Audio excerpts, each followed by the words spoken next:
In the hollow belly of the earth, the ocean breathes, a slow and heavy rhythm against a wall of stone. If you were to stand here, in the quiet depths of this long, shadowed corridor, the first thing you would feel is the chill. It is not the sharp, biting cold of a winter wind, but a deep, settling dampness that seems to rise up from the earth itself and seep quietly into the marrow of the bone. The concrete walls, thick and immovable, are weeping. Small, perfect beads of moisture gather on the low ceilings, swelling patiently in the dim light until they grow too heavy, falling with a soft, resonant tap onto the stone floor below. Tap. Tap. Tap. It is the gentle, metronomic heartbeat of the bunker, keeping time in a place where time seems to have stopped altogether. Outside, beyond the narrow slits of reinforced steel, the night is vast and dark. The sea rolls in and out, brushing against the sand in an endless, sweeping hush. Hush. Hush. The men inside cannot see the water, but they can hear it. They can feel it. It is a constant companion, a lullaby of water and salt that murmurs through the heavy walls. The air inside tastes of it, a faint, briny mist mingled with the smell of damp wool, stale tobacco, and the warm, golden scent of melting wax. Follow the flickering light down the curving hallway, past the heavy iron doors that stand half open in the gloom. In the small, vaulted rooms, the shadows dance and sway against the curved ceilings. There are no grand armies here tonight. There are no sweeping movements of history, no loud declarations or ringing speeches. There are only boys. They are so remarkably young. When they take off their heavy steel helmets and run their hands through their hair, the illusion of the soldier fades away, leaving only the soft, tired faces of farmers, bakers, and students. They look like brothers, like sons, huddled together in the belly of the coast, wrapped in oversized gray coats that swallow their narrow shoulders. In one corner, sitting on a narrow wooden cot, a young man leans over a small, battered crate. A single white candle burns steadily before him, casting a warm, amber glow over his hands. His fingers are smudged with dark ink. He is writing a letter. The scratching of his pen against the thin, fibrous paper is a tiny, desperate sound in the immense quiet of the room. He is writing to his mother. He does not write about the war, or the ocean, or the vast, empty horizon that he stares at during the day. He writes about the cherry trees in the backyard. He asks if the blossoms have fallen yet. He asks if the old dog still sleeps by the hearth in the kitchen. He writes about the taste of fresh milk and the smell of the pine forest after a heavy rain. With every word he forms on the page, he is building a bridge out of this cold room. He is walking across that bridge, leaving the damp concrete behind, stepping back into the warm, sunlit kitchen of his childhood. You can see the softening of his jaw, the gentle relaxing of his shoulders as he loses himself in the memory. For a moment, he is not a guard on the edge of the continent. He is just a boy, sitting at his mother's table, waiting for the bread to rise. Beside him, another soldier is asleep. He is curled tightly beneath a thin, scratchy blanket, his knees drawn up toward his chest to hoard the fragile warmth of his own body. His breathing is deep and even, a soft, rhythmic rise and fall that weaves into the sound of the dripping water and the distant ocean. In sleep, his face is entirely unguarded. The lines of worry that trace his forehead during the waking hours have melted away. What is he dreaming of? Perhaps he is dreaming of a girl with ribbon in her hair, standing on a train platform. Perhaps he is dreaming of a bicycle ride down a dusty country lane, the summer wind rushing past his ears. In the quiet sanctuary of sleep, there is no fear. There is only the sweet, weightless return to the things he loves. Across the room, an older man sits by a small iron stove. The fire inside has burned down to a fragile bed of glowing red embers, casting a faint, crimson heat against his worn boots. He is not sleeping. He is the quiet guardian of the night. He slowly, methodically runs a piece of rough cloth over the wooden stock of his rifle, though it is already perfectly clean. It is the motion that comforts him, the slow, repetitive circle of his hand. He has seen more of the world than the boys around him. He knows the heavy silence of waiting. He looks up occasionally, his eyes sweeping over the sleeping figures in the room. There is a profound, unspoken tenderness in his gaze. He reaches into his pocket, finds a piece of hard sugar candy, and slips it quietly onto the makeshift desk of the boy writing the letter. A silent offering. A small, invisible tether of human kindness in the dark. The boy looks up, catches the older man's eye, and gives a small, tired nod.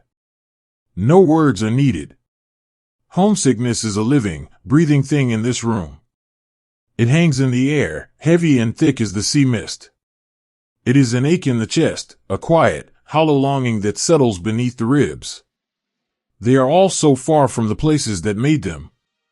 They are surrounded by thick walls of reinforced earth and stone, walls designed to keep the world out, but those same walls lock the memories in. The bunker becomes a cavern of echoes, where every man retreats into the private sanctuary of his own mind. Another young man sits on an overturned bucket near the doorway, staring blankly at the floor. In his hands, he gently holds a small, black and white photograph. The edges of the paper are soft and frayed from being touched so many times. The image is creased down the middle, where it has been folded and unfolded 100 times in the dark. It is a picture of a young woman holding a baby in a white christening gown.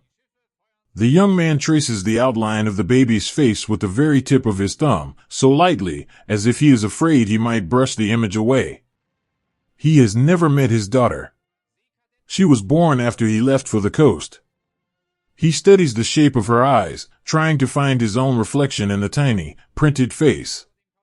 He whispers a soft, silent promise to the photograph, tucking it carefully back into the breast pocket of his uniform, directly over his heart. The night stretches on, slow and unending. The dampness creeps a little further into the wool of their coats. The candle on the wooden crate burns lower, the wax melting and pooling like warm honey over the rough wood. The boy finishes his letter. He signs his name, his handwriting looping and elegant, a stark contrast to the rough, harsh world around him. He carefully folds the paper, once, twice, pressing the creases flat with the palm of his hand. He slides it into an envelope and places it inside his helmet. It is a piece of his soul, packaged and ready to fly away home. He blows out the candle. The tiny flame dances wildly for a second, a desperate leap of light, and then vanishes, leaving behind a thin ribbon of gray smoke that spirals up into the darkness. The smell of extinguished wax fills the small space, sweet and melancholic. Now, there is only the darkness. And the breathing. It is a strangely peaceful darkness. The earth above them is thick, muffling the sounds of the wind outside. They feel secure beneath the heavy ceilings. They trust the concrete. It is their shelter, their fortress, their subterranean home.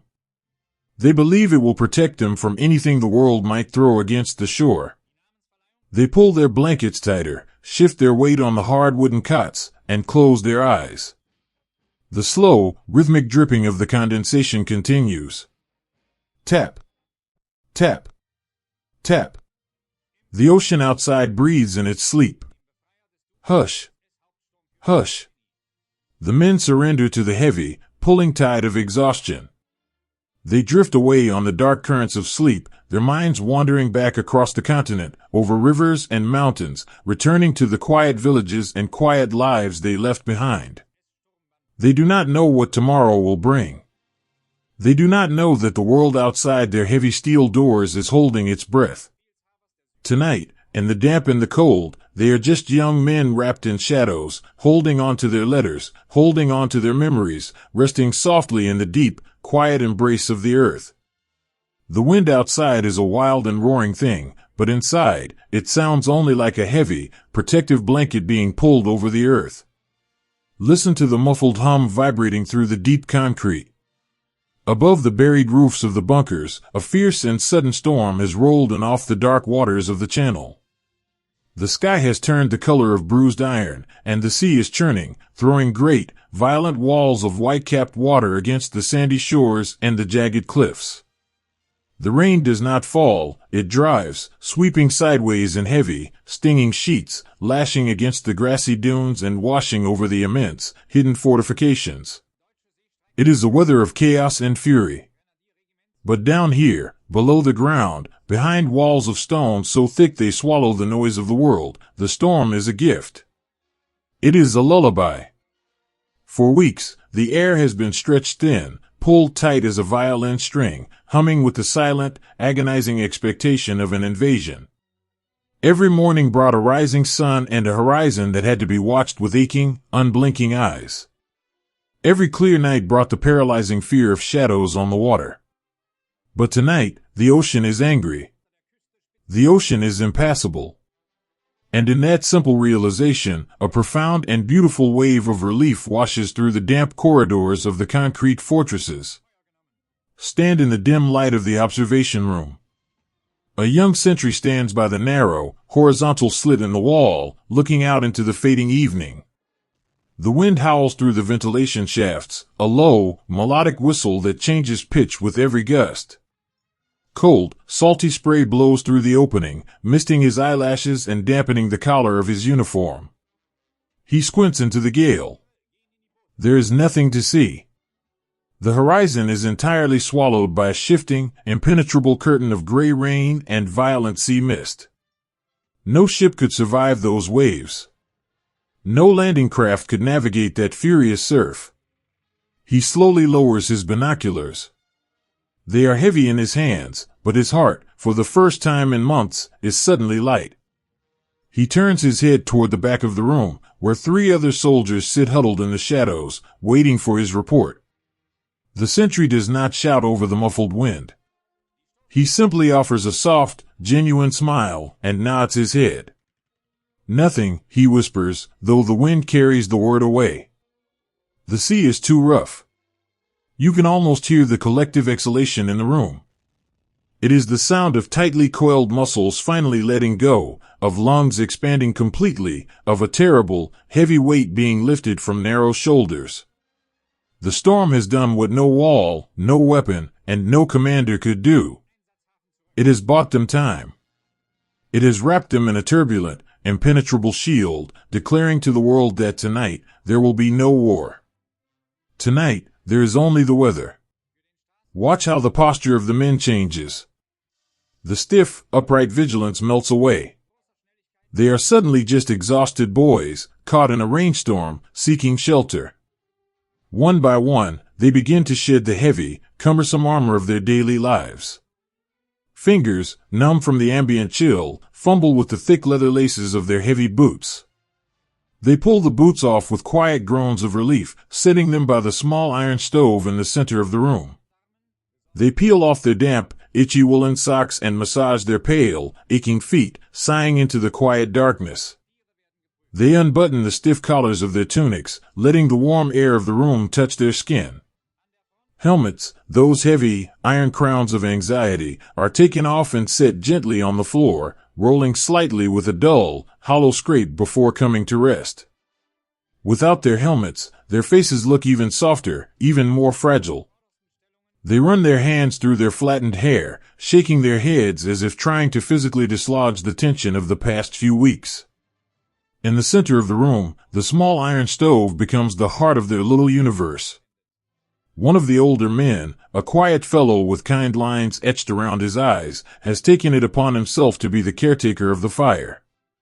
He feeds it small, precious scraps of dry wood and compressed coal. The fire crackles, a cheerful, domestic sound that pushes back against the howling wind outside. The warm, orange glow of the embers spills across the concrete floor, dancing on the tips of their stockinged feet. The man by the stove sets a battered tin pot over the heat. Inside is a dark, bitter brew, roasted acorns and chicory, meant to imitate the coffee they haven't tasted in years. It doesn't matter that it isn't real coffee. What matters is the heat. What matters is the ritual. As the dark liquid begins to simmer, a rich, earthy aroma fills the bunker, masking the scent. of damp wool and old stone. It smells like a kitchen. It smells like a morning back home, before the world broke apart. He carefully pours the steaming liquid into dented tin cups, his movements slow and reverent. He passes the first cup to the young sentry who has just stepped away from the observation slit. The boy takes it with both hands, letting the burning heat of the metal seep into his cold palms. He brings it to his face and closes his eyes, just breathing in the steam for a long moment before taking a sip. The warmth travels down his throat, a spreading comfort that settles deep in his chest. He looks at the older man and gives a quiet, grateful nod. They pass the cups around, sharing the warmth, sharing the quiet intimacy of the storm. There is very little talking. They don't need to speak. The howling of the wind outside says everything that needs to be said. You are safe. You are hidden. You are alive. In the corner, sitting cross-legged on a narrow bunk, a soldier has pulled a small sewing kit from his pack. By the light of a single, flickering candle, he is mending a tear in the sleeve of his gray sweater. His hands are thick, calloused from digging trenches and carrying heavy crates, but the way he holds the tiny needle is surprisingly delicate, almost tender. He squints in the dim light, guiding the dark thread through the fabric with practiced, rhythmic motions. As he works, he begins to hum.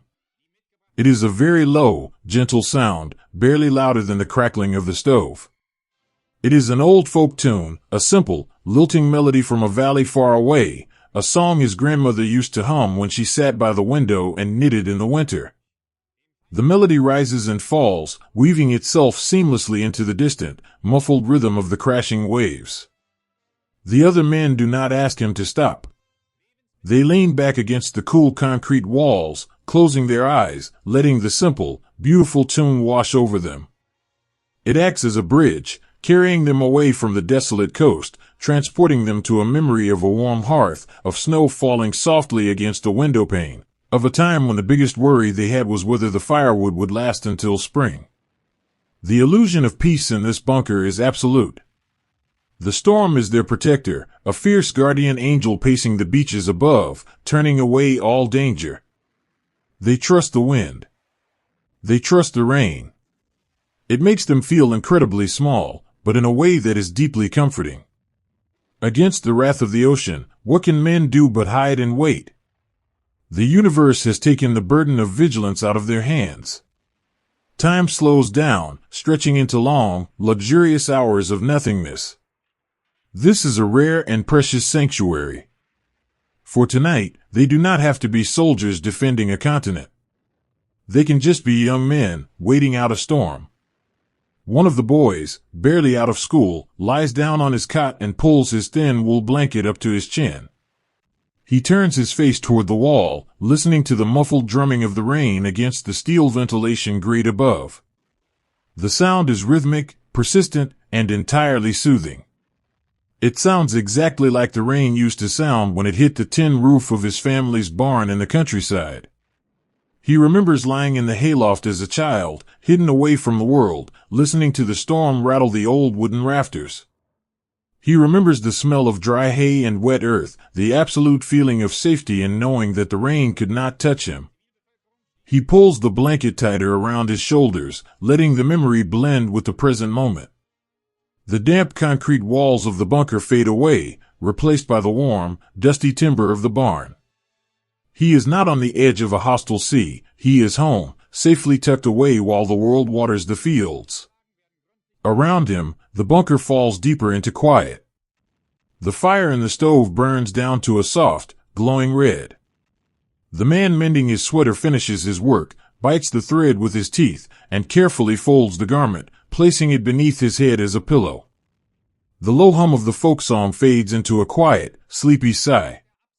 The false sense of security is a heavy, velvet cloak settling over them all. They do not know that across the churning, violent water, an impossible gathering of ships is waiting in the dark. They do not know that the storm they are silently thanking is merely a brief pause, a sharp intake of breath before the world changes forever. They only know the present moment. They only know the warmth of the fading embers, the lingering taste of chicory on their tongues, and the profound, beautiful relief of a night without fear. The wind howls louder outside, a final, surging crescendo of the storm, but down in the deep earth, the men are already drifting away. Their breathing slows, matching the steady, rising and falling tide of the ocean they cannot see. Their chests rise and fall in a peaceful, synchronized rhythm. They surrender completely to the dark, wrapped in the comforting illusion of the weather, lulled into a deep, dreamless sleep by the heavy, unending lullaby of the storm. The night sky, usually a vast and silent blanket, began to hum with a sound that felt like a whispered secret. The fierce storm that had rocked the coastline just hours before had finally tired itself out. It retreated back into the dark waters, pulling the heavy winds and driving rain with it. In its wake, it left behind a profound, damp stillness. The clouds, once thick and bruised, began to slowly pull apart, allowing pale ribbons of moonlight to spill across the flooded fields and the quiet, sleeping concrete forts. Inside the bunkers, the men were still wrapped in the heavy, dreamless sleep that only comes after a great relief. The fire in the small iron stove had died down to a faint, powdery gray, and the only sound was the familiar, rhythmic dripping of condensation from the vaulted ceilings. But then, the air began to change. It did not start as a noise, but as a feeling. It was a subtle, deep vibration that seemed to rise up through the soles of their boots and settle into the marrow of their bones.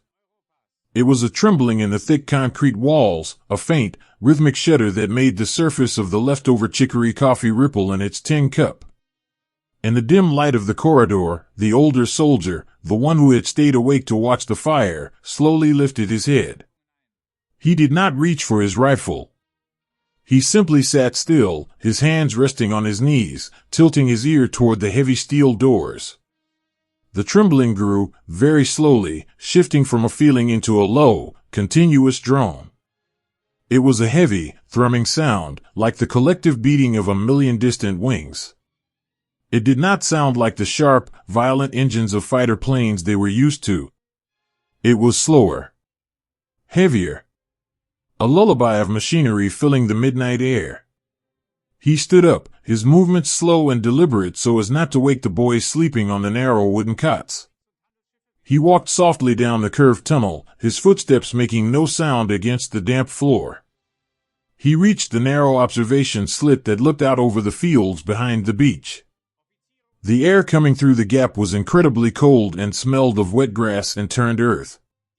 He leaned his face against the cold stone and looked up. The moon was drifting behind a thin veil of silver clouds, casting a pale, milky light over the world. At first, there was nothing but the night. But the thrumming was louder now, a heavy, oceanic roar that seemed to vibrate the very air in his lungs. He felt a gentle hand on his shoulder. He did not startle. He turned his head and saw the young sentry standing beside him, a wool blanket still draped over his shoulders, his hair mussed from sleep. The boy's eyes were wide, blinking away the remnants of a dream, trying to understand the song the sky was singing. Neither of them spoke. The sheer scale of the sound stole the words from their throats.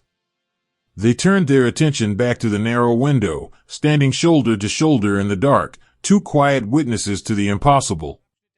Then, the shadows appeared. They did not come with fire or blinding flashes of light. They came quietly, slipping out from the underbelly of the low-hanging clouds. The aircraft were massive, dark silhouettes moving steadily across the face of the moon.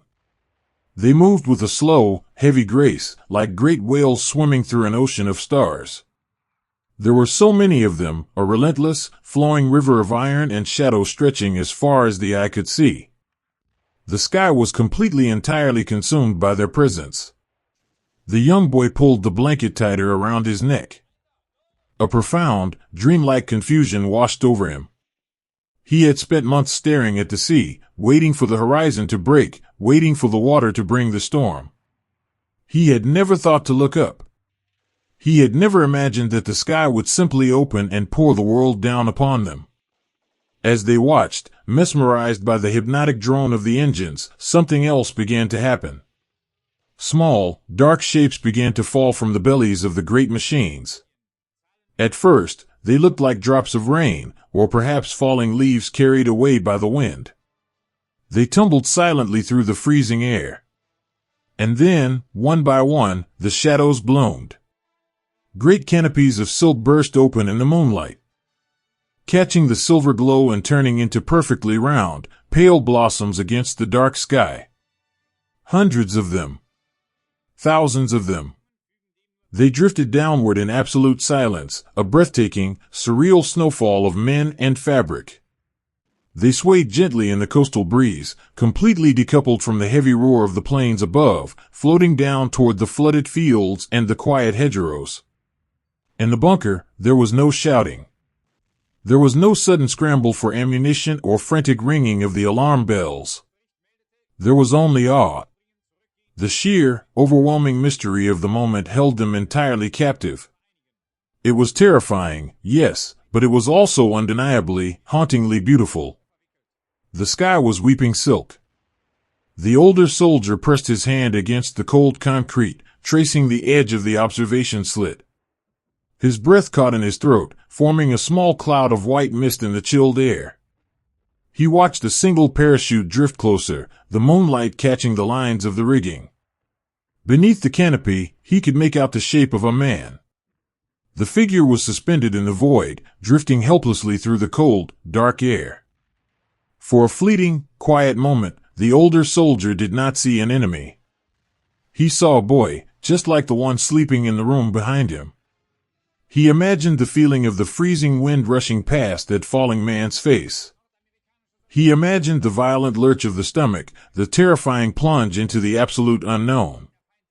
That man up there, swaying in the dark, was utterly alone in the sky, far from home, falling toward a foreign earth covered in shadows and flooded water. He must be so profoundly afraid.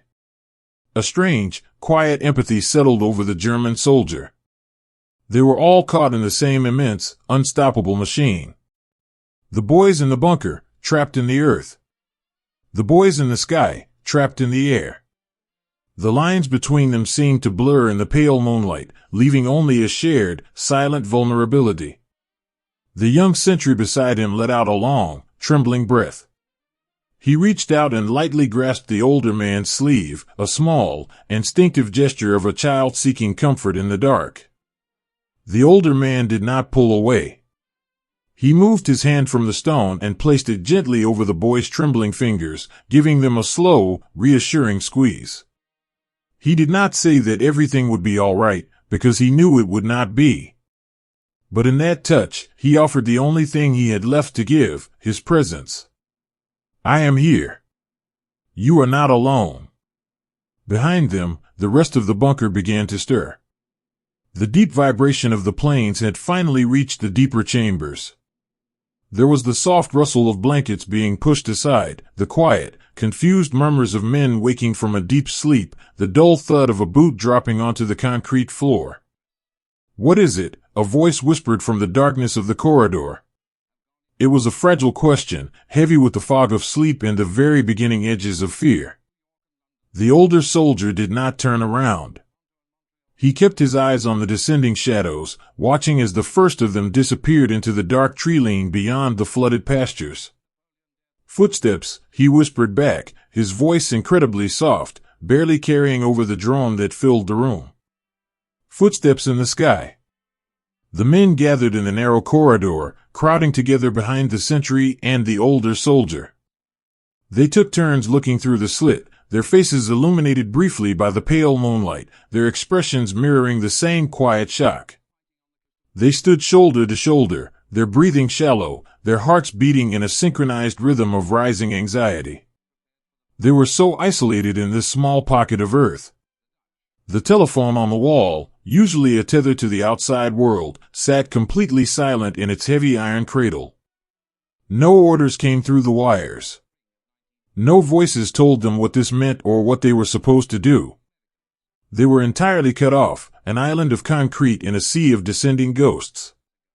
One of the men, a baker from a small village in Bavaria, closed his eyes and leaned the back of his head against the damp wall. He began to whisper the words of a prayer he had learned as a child, the syllables tumbling out in a fast, rhythmic stream. It was not a prayer for victory. It was a prayer for mourning. He prayed for the sun to rise, for the shadows to disappear, for the world to make sense again. But the night was still incredibly long, and the sky continued to empty its contents over the quiet earth. The heavy, thrumming lullaby of the aircraft engines showed no signs of stopping. The men slowly moved away from the window, returning to the dim light of the main chamber. They did not lie back down on their cots. They sat on the edges of the wooden frames, their hands resting on their knees, staring blankly at the dead ashes in the stove. The calm, domestic sanctuary they had built over the last few hours had evaporated, replaced by a tense, breathless waiting. They listened to the drone above. They listened to the familiar dripping of the water from the ceiling. Tap. Tap. Tap. And in the dark spaces between the sounds, they listened for the soft, inevitable rustle of silk landing in the grass outside their heavy doors. They were the lonely watchers at the edge of the world, and the sky had finally come down to meet them. There is a very specific kind of silence that falls when the rest of the world suddenly lets you go. In the corner of the damp, vaulted room, mounted flush against the cold concrete wall, hangs a heavy black box. It is made of smooth, dark bakelite, polished by the nervous touch of 100 different hands. A braided cord drops from its base, looping gently before connecting to a heavy earpiece.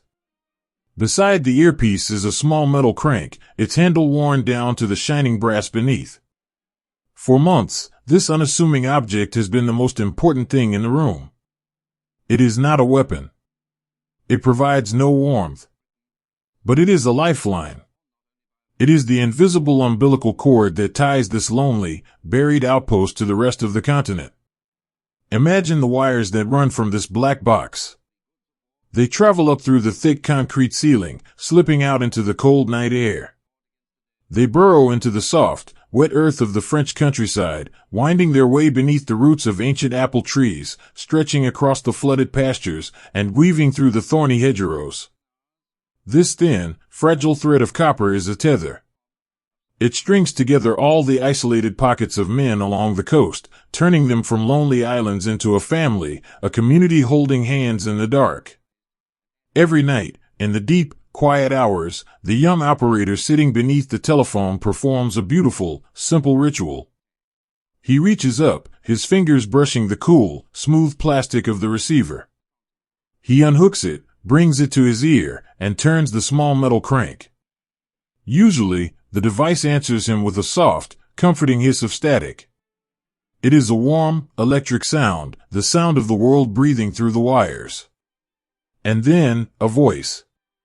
A voice from a bunker 2 miles down the beach, or a switchboard in a village 5 miles inland. The voices are always tired, often whispering so as not to wake the sleeping men around them. They trade quiet updates, but more importantly, they trade pieces of their humanity. "Are you awake over there?" a voice would crackle through the earpiece. "I am awake," the young operator would reply, a small smile touching his lips. "It is raining here." "It is raining here, too." "Have you had any of that terrible chicory coffee?" "I have. It tastes like the mud outside." A soft, staticky chuckle would echo down the line. It was not military strategy. It was not a grand command. It was simply the profound, beautiful reassurance that they were not alone. There was another boy, in another dark room, looking at the same shadows, drinking the same bitter coffee, feeling the exact same homesickness. They would share fragments of poems, or talk about the girls they left behind, or simply listen to each other breathe over the crackling wire when the night felt too heavy to bear. The telephone made the terrifying vastness of the coast feel small, manageable, and shared. But tonight, the sky has changed. The shadows have fallen from the clouds, drifting down into the wet fields behind them. And down in the earth, the invisible threads that hold their world together are quietly coming undone. The young operator sits on his wooden stool. The air in the bunker is thick with an unspoken, rising anxiety. The men have seen the impossible armada of parachutes descending through the moonlight, and now they are waiting. They are waiting for a voice to tell them what it means. They are waiting for the familiar comfort of instructions, of a friend down the line who can make sense of the beautiful, terrifying snowfall of silk. He reaches up for the heavy black receiver. He unhooks it and presses it gently to his ear. His hand trembles, just a little, the pad of his thumb rubbing nervously against the smooth plastic. He takes a deep breath, steadying himself, and reaches for the brass handle of the crank. He turns it. Once. Twice. The mechanical grinding of the gears echoes sharply in the quiet room. He waits for the warm hiss of static. He waits for the electric hum of the sleeping continent. But there is nothing. He does not hear the ocean. He does not hear the wind. He hears a profound, flat, and absolute emptiness. It is a dead air so heavy and complete that it feels as though the inside of the telephone has been hollowed out. He blinks, his brow furrowing in confusion. Perhaps the connection is just loose. He jiggles the hook, the metal clicking loudly in the quiet bunker. He turns the crank again, spinning it faster this time, putting the desperate weight of his shoulder into the motion. Click. Click. Click. He presses the receiver closer to his head, closing his eyes, straining to hear even the faintest whisper of a current, even the tiniest crackle of life from the other side. Hello, he whispers into the black mouthpiece. His voice is incredibly soft, frail, and trembling in the damp air. Hello? Are you there? The only thing that comes back to him is the faint, hollow echo of his own breathing bouncing off the plastic cup of the receiver. The wire is dead. The copper thread has been severed. Somewhere out there in the dark, wet fields, the line has been cut, and the tether has simply floated away into the night. A cold, heavy knot begins to form in the bottom of the boy's stomach. It is a deeply primal feeling. It is the feeling of a child turning around in a crowded market and realizing the hand they were holding is gone. He lowers the receiver slowly, letting it rest in his lap. The black braided cord dangles limply from his hands. He looks up at the other men in the room. They are all watching him. They are sitting on the edges of their cots, the glow of the dying embers casting long, flickering shadows across their pale faces. They do not need to ask the question. They can see the answer in the slow, defeated slump of the young operator's shoulders. Nothing, he whispers, his voice barely carrying over the slow drip of water from the ceiling. There is nothing. The words hang in the air, heavier than the concrete above them. The psychological weight of that silence is immediate, and it is crushing. Just moments ago, they were part of a vast, interconnected web. There were soldiers in a grand, sweeping line of defense, backed by the machinery of an entire continent. But with the quiet snip of a wire in the dark, that grand illusion has evaporated. The world outside the heavy steel doors has vanished. The commanders in their warm chateaus miles away are gone. The boy in the bunker down the beach, the one who laughed about the bitter coffee, is gone. They have vanished into the void. The physical space of the bunker suddenly feels different. The curved walls seem to press inward. The ceiling feels lower. The room, which just hours ago felt like a protective sanctuary from the storm, now feels like a sealed capsule.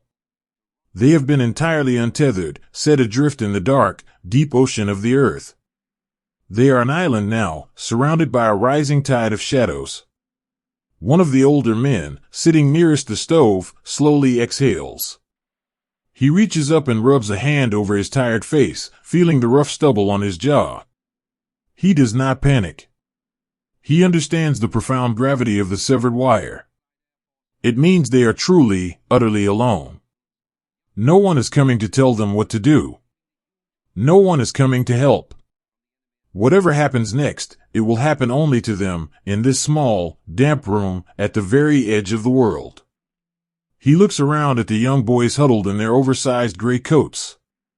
They look so incredibly fragile.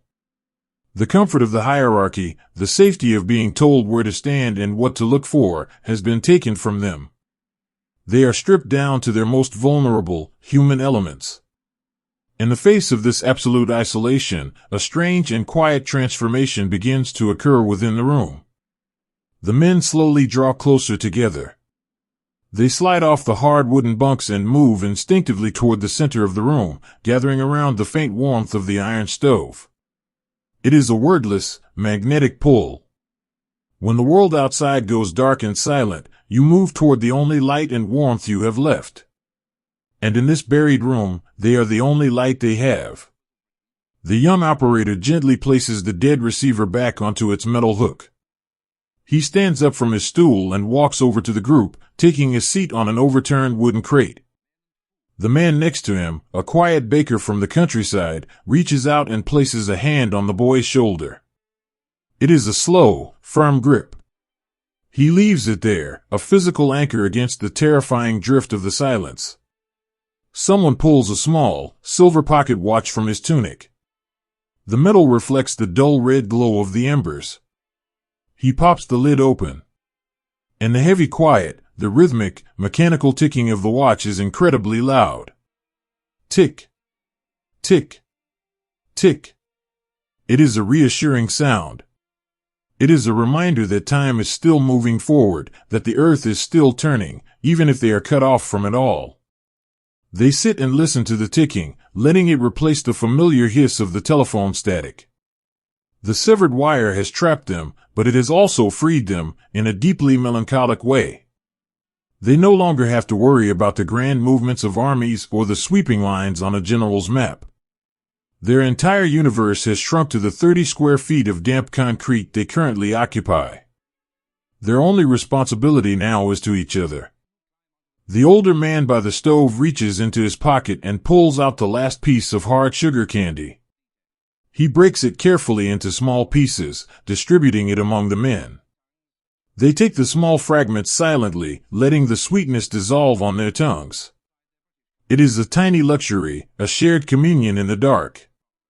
The silence of the telephone is no longer just an absence of sound, it is a presence in the room. It sits beside them on the wooden cots.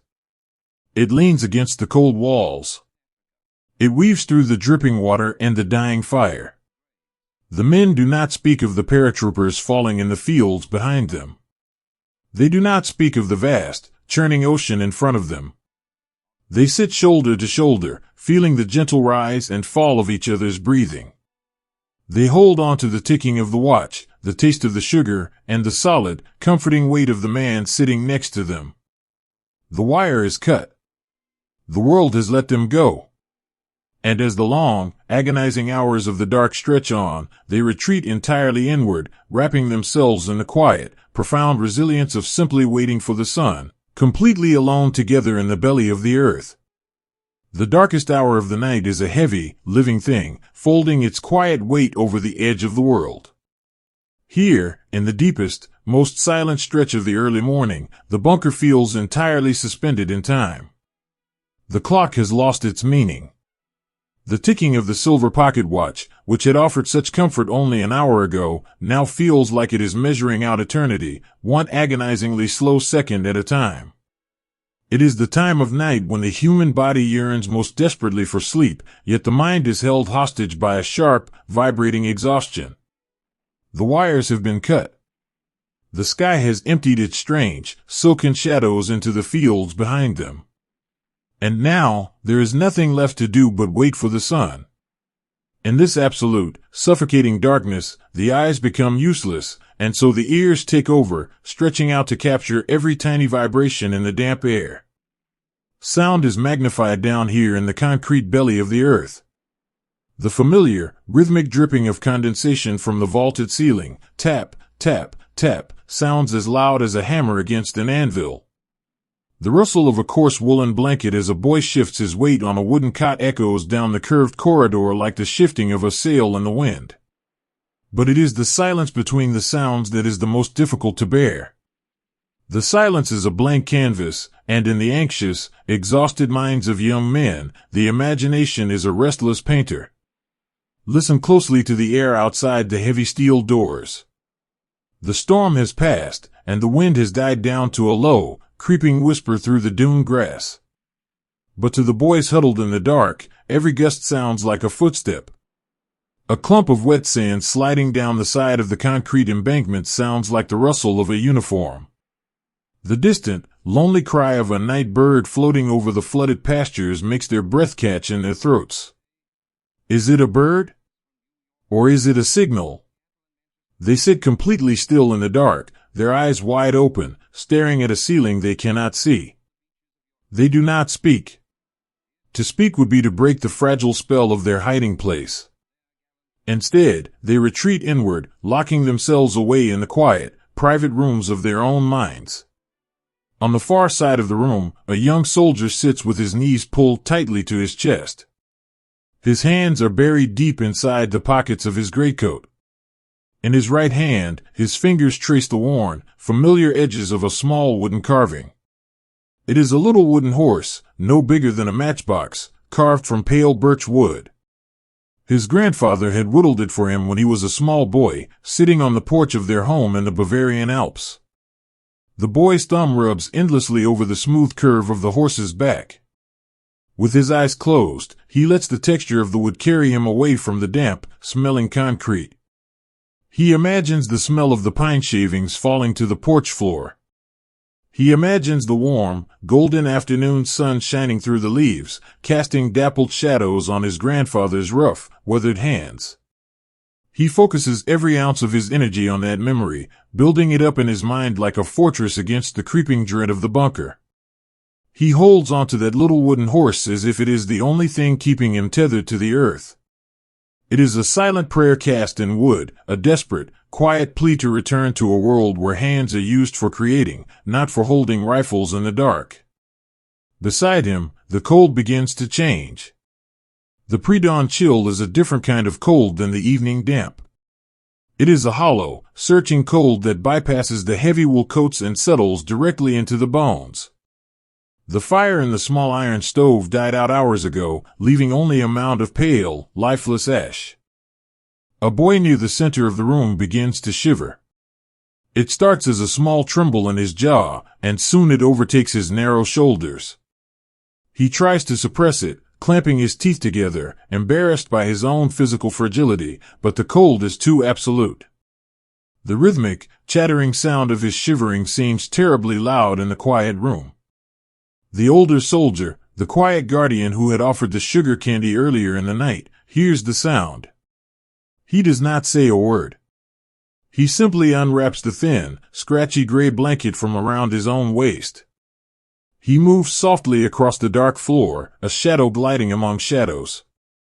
He kneels beside the shivering boy and gently drapes the blanket over the boy's shoulders, pulling the edges tight beneath his chin. The boy looks up, his face a pale blur in the darkness. He gives a small, trembling nod of gratitude.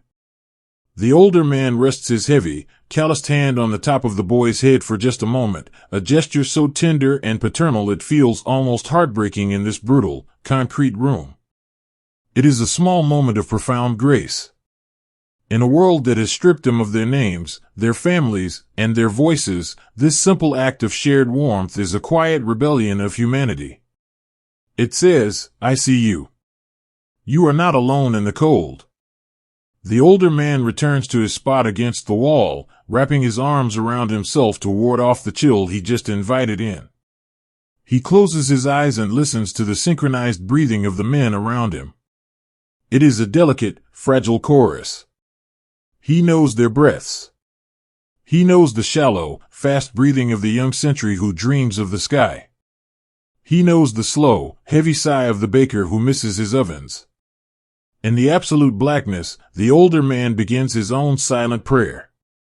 He does not pray to a distant god for the survival of empires or the holding of lines. He prays for the simple, fragile mechanics of life. He prays that the boy with the wooden horse will feel the sun on his face again. He prays that the shivering boy will know the warmth of a kitchen fire. He prays that whatever is waiting for them on the horizon, when the light finally breaks, will be merciful. His prayer is a gentle, sweeping wish that wraps around the room, an invisible shield of love and quiet desperation. The hours stretch, thin and agonizing. This is the wolf's hour. It is the time when hope feels furthest away, when the mind is most willing to surrender to the shadows.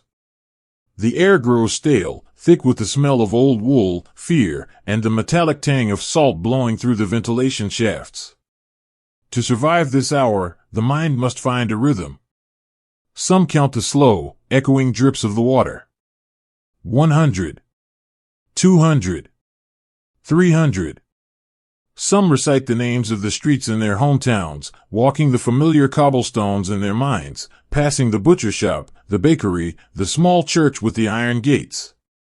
They walk these mental streets with profound reverence, noting the color of the painted doors, the shape of the clouds over the rooftops, the exact sound the bell makes when you push open the door to the tavern.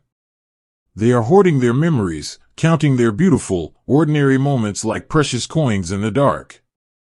And then, very slowly, so slowly that at first it feels like an illusion, the air begins to shift. It is not a sound. It is not a sudden burst of light. It is merely a feeling that the immense, crushing weight of the night is finally beginning to tire. The absolute, impenetrable blackness inside the observation slit seems to soften, just a fraction. It turns from the color of pitch to the color of bruised charcoal. A collective, silent intake of breath ripples through the room. The young sentry, still huddled beneath his borrowed blanket, lifts his head. He stares at the narrow, horizontal opening in the thick concrete wall.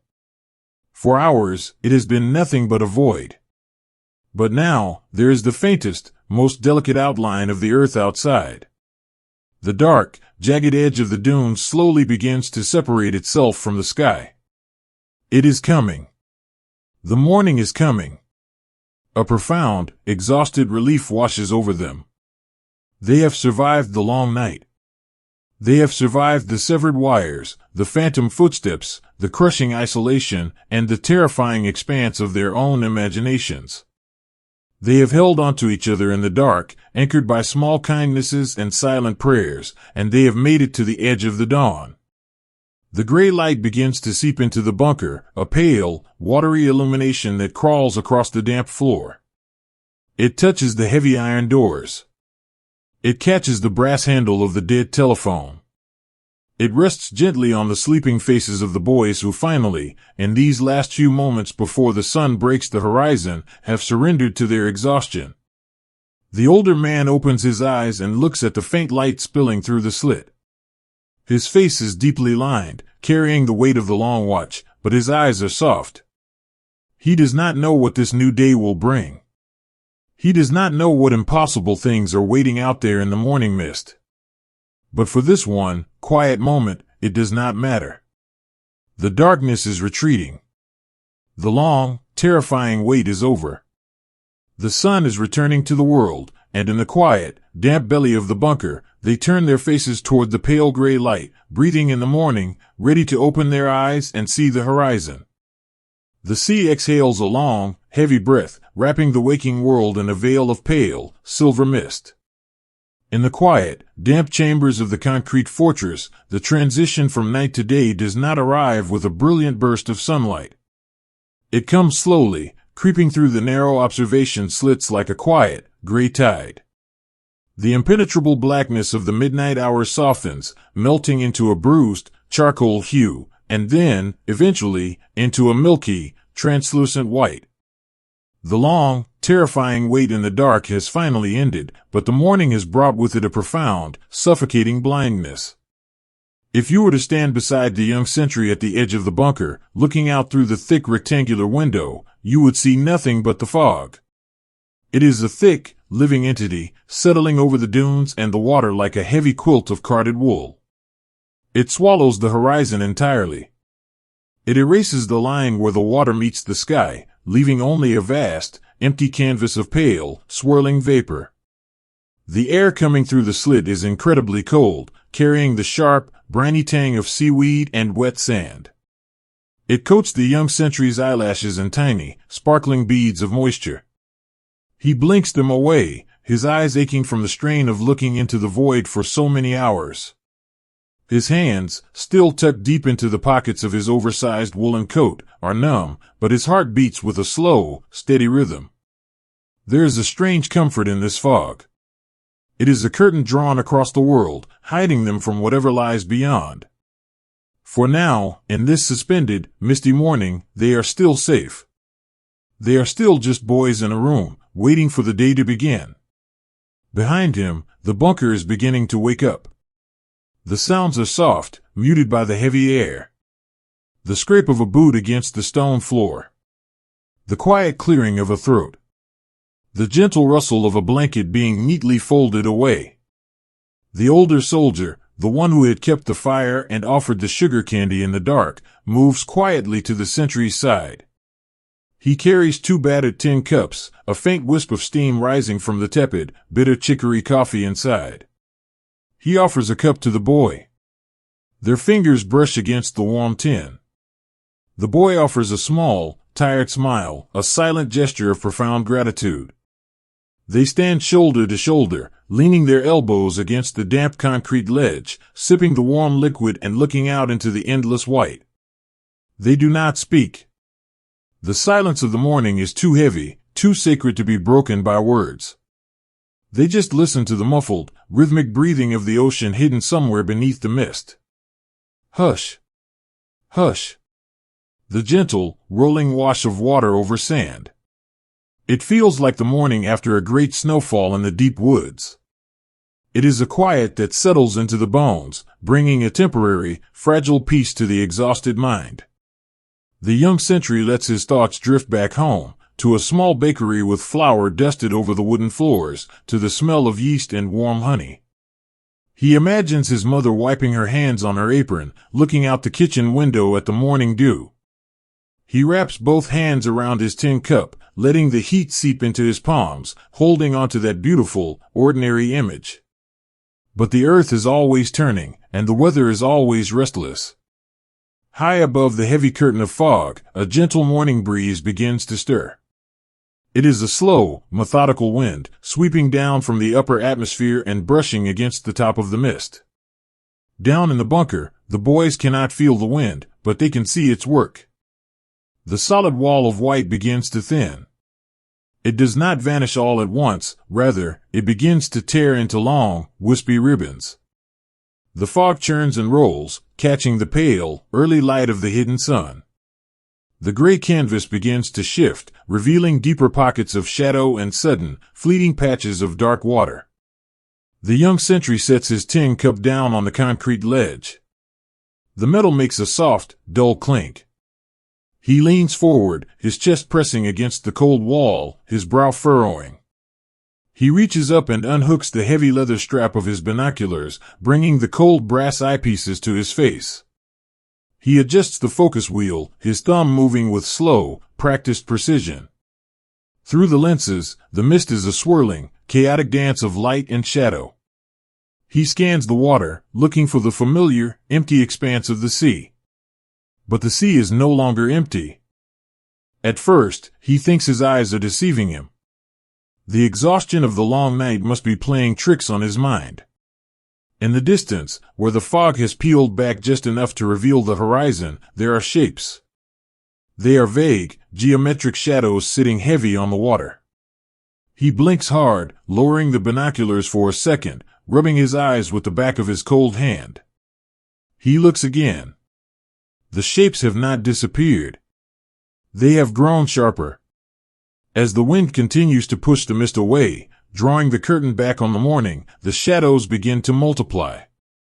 They stretch across the entire length of the horizon, from the far left of his narrow window to the far right, disappearing into the lingering fog banks on either side. It does not look like a fleet of ships. It looks like a mountain range that has grown out of the ocean overnight. It looks like a sprawling, floating city of iron and steel, utterly motionless on the calm morning water. There are massive, towering silhouettes that look like castles, their gray superstructures reaching up into the low clouds. Beside them are hundreds of smaller, darker shapes, bobbing gently in the tide, an endless forest of masts and antennas and smokestacks. The sheer scale of it is entirely incomprehensible. It defies the logic of the human eye. It is an impossible illusion, a dream conjured by the ocean itself. The boy does not shout.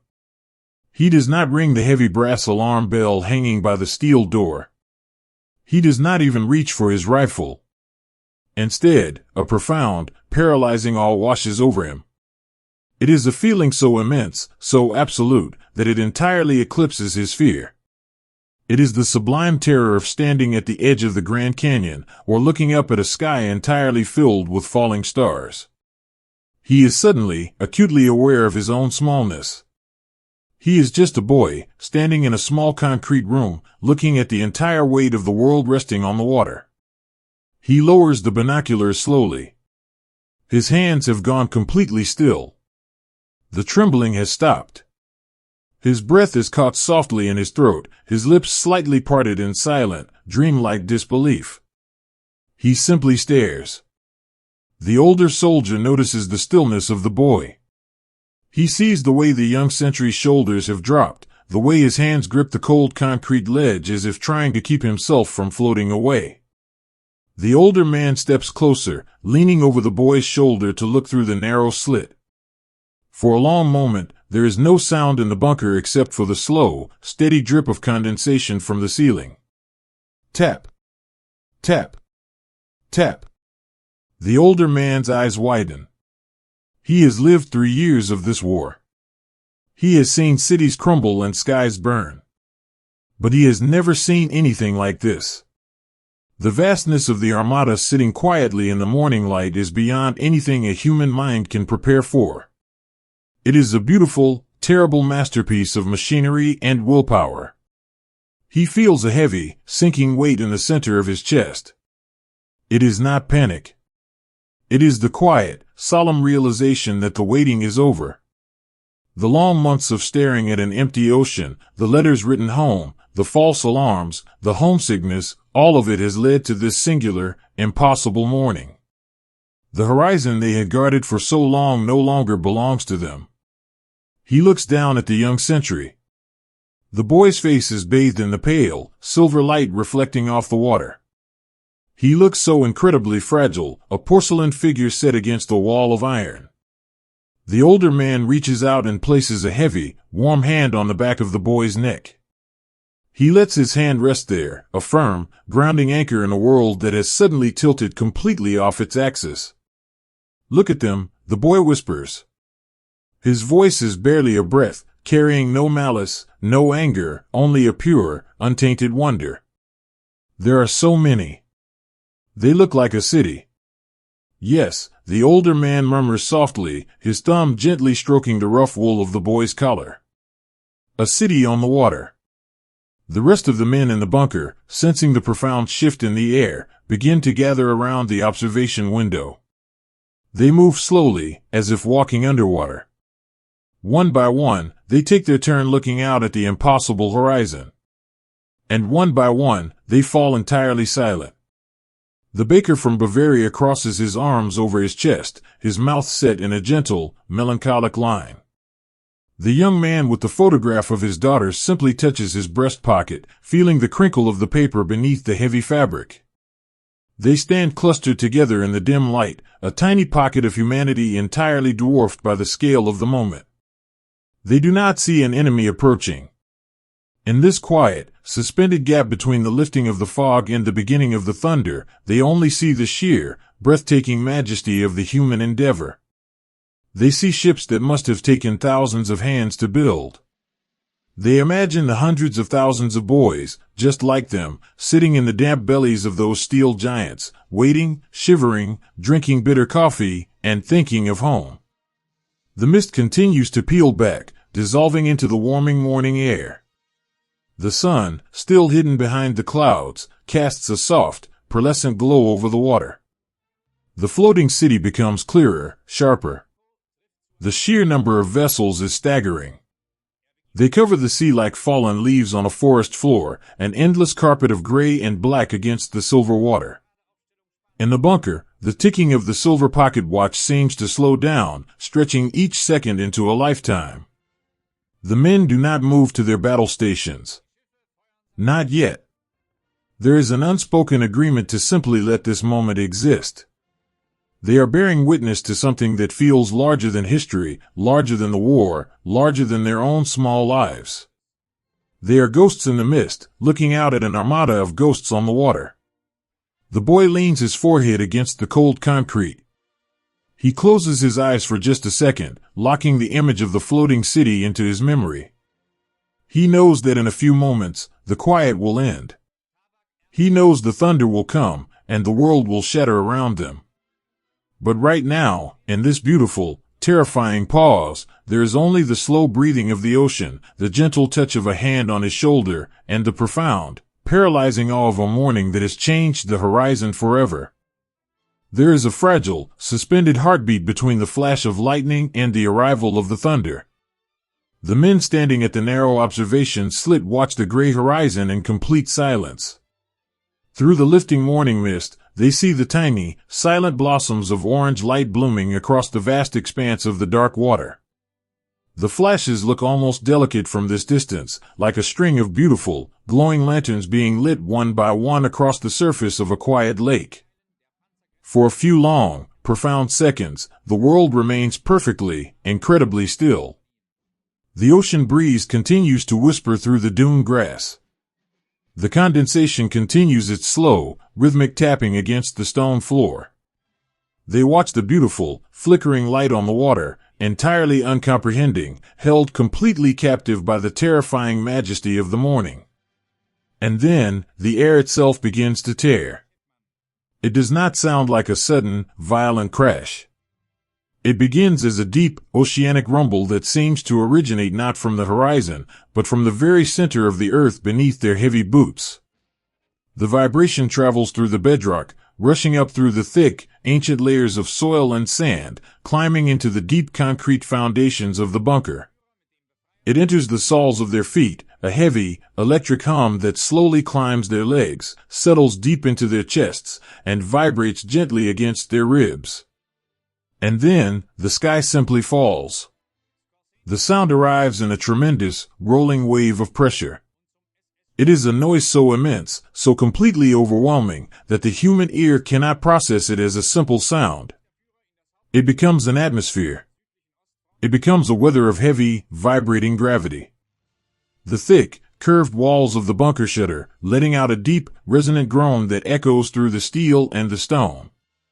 The heavy iron door at the end of the long corridor trembles violently against its hinges, singing a low, mournful, metallic note that is instantly swallowed by the continuous, rolling thunder outside. The young sentry stumbles backward, slowly, stepping away from the observation slit as if walking in a dream. His hands instinctively rise to the sides of his head, his palms pressing tightly over his ears. The world outside the narrow window is no longer a canvas of pale mist and calm water. It has transformed into a chaotic, churning blur of displaced earth, flying sand, and dark, heavy smoke. Inside the bunker, the physical space changes completely. The thick ceiling, which has stood as a silent, weeping guardian all through the long night, now begins to shed its skin. Fine, powdery gray dust shakes loose from the concrete overhead. It falls in a slow, continuous, mesmerizing shower, drifting down through the dim, flickering light of the corridor like a strange, warm snow. It coats the rough wool of the wooden cots. It dusts the cold, dead iron of the small stove. It lands gently on the shoulders of the men's oversized coats, turning the dark gray fabric into a pale, ghostly white. The men do not run. There is nowhere left to run to. They are already at the very edge of the continent, buried as deeply as the earth will allow them to go. Instead, they move with a slow, instinctual grace, seeking out the lowest, darkest, most sheltered corners of the room. They fold themselves into the small, narrow spaces between the wooden bunks and the curving walls, pulling their knees tightly to their chests, trying to make themselves as small and as soft as possible against the rigid hardness of the stone. The older soldier, the quiet, gentle guardian of the night, moves toward the young sentry. The boy is kneeling on the damp floor, his eyes squeezed tightly shut, his pale face buried deeply in his knees. The older man does not hesitate for a moment. He kneels down on the hard, vibrating floor and wraps his large, heavy arms around the trembling boy. He pulls the boy's head gently against his own chest, burying the boy's face in the rough, dusty wool of his tunic. With his own wide, calloused hands, he covers the boy's ears, pressing down firmly, offering his own flesh and bone to muffle the terrible, rolling roar of the world outside. The older man closes his eyes and leans his broad back against the cold, curved concrete wall. He can feel the immense power of the naval guns impacting the earth far above them. Each strike sends a massive, physical shockwave down through the stone, traveling through the iron rebar that runs like veins inside the walls. It feels as though a giant, invisible hand is picking up the entire bunker and gently, rhythmically shaking it. But the concrete holds. It groans, it weeps its gray dust, it vibrates until the teeth chatter in their jaws, but it holds. It is a faithful womb of stone, protecting the soft, fragile lives curled up inside its belly. In the darkness of his closed eyes, the baker from Bavaria tries to find a soothing rhythm within the chaos. He is curled tightly against the base of the heavy wall, his arms wrapped around his shins. He tells himself that he is not in a bunker on the edge of a violent sea. He imagines that he is back in his small mountain village, hiding in the warm, dry cellar during a great, sweeping summer thunderstorm. He remembers how the thunder used to echo through the deep alpine valleys, rattling the panes of glass in his bakery windows and shaking the heavy wooden tables. He tells himself that this is only the weather. It is just a terrible, passing storm, and like all storms, it will eventually run out of rain. He focuses entirely on his own breathing, trying to time his soft inhales and exhales with the shuddering of the earth. Breathe in. The ground trembles. Breathe out. The gray snow falls. It is a lullaby of survival, a gentle, hypnotic counting that keeps his mind tethered to his body. Across the dim room, the young father with the photograph in his pocket is lying completely flat on his stomach. The floor beneath him is shaking so steadily that it feels like the surface of a beaten drum. He has slipped his trembling hand inside his tunic, his cold fingers wrapped securely around the soft, worn edges of the photograph. He cannot look at his daughter's tiny face in the dark, but he does not need to. He knows every line, every shadow, every curve of her cheek. He presses the folded paper directly against his heart, feeling the steady, terrified beating of his own chest beneath it. He uses the image as a tiny, invisible shield against the immense, crushing weight of the falling sky. He whispers her name into the dust, over and over again. It is a silent, continuous mantra that flutters against his lips. The shape of her name is an anchor, holding his spirit safely to the earth even as the world directly above him is torn apart and scattered to the wind. The bombardment is not a single, sharp event. It does not possess the sudden, startling shock of a lightning strike. Instead, it is an endless, rolling, heavy tide of pressure and sound. It stretches on, minute after minute, completely dissolving the concept of time. The hands on the silver pocket watch keep moving, but the numbers no longer mean anything. In this deep, dusty cavern, there is no past, and there is no future. There is only the profound, beautiful, absolute instinct to endure the present second. Slowly, without speaking a word, the men in the dark become a single, breathing organism. The invisible lines that separate them begin to blur and vanish as they instinctively press closer together for warmth and comfort. They become a tangle of limbs, of dusty shoulders, of shallow, synchronized breathing. When one man trembles too violently, unable to control the shivering of his own muscles, the man sitting next to him simply reaches out his hand in the dark. He finds a wrist, an arm, a knee, and squeezes it tightly, holding it still. It is a language of touch, a silent, profound communication passing back and forth through the choking dust and the heavy noise.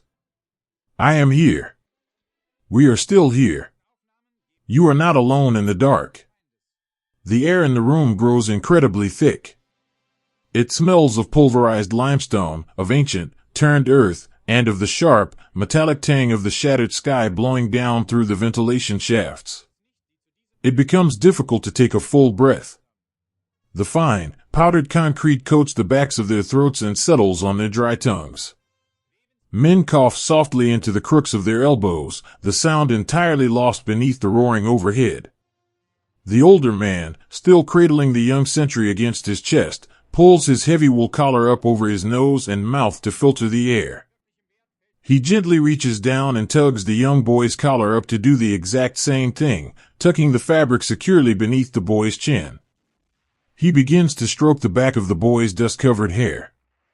It is a slow, rhythmic, infinitely tender motion.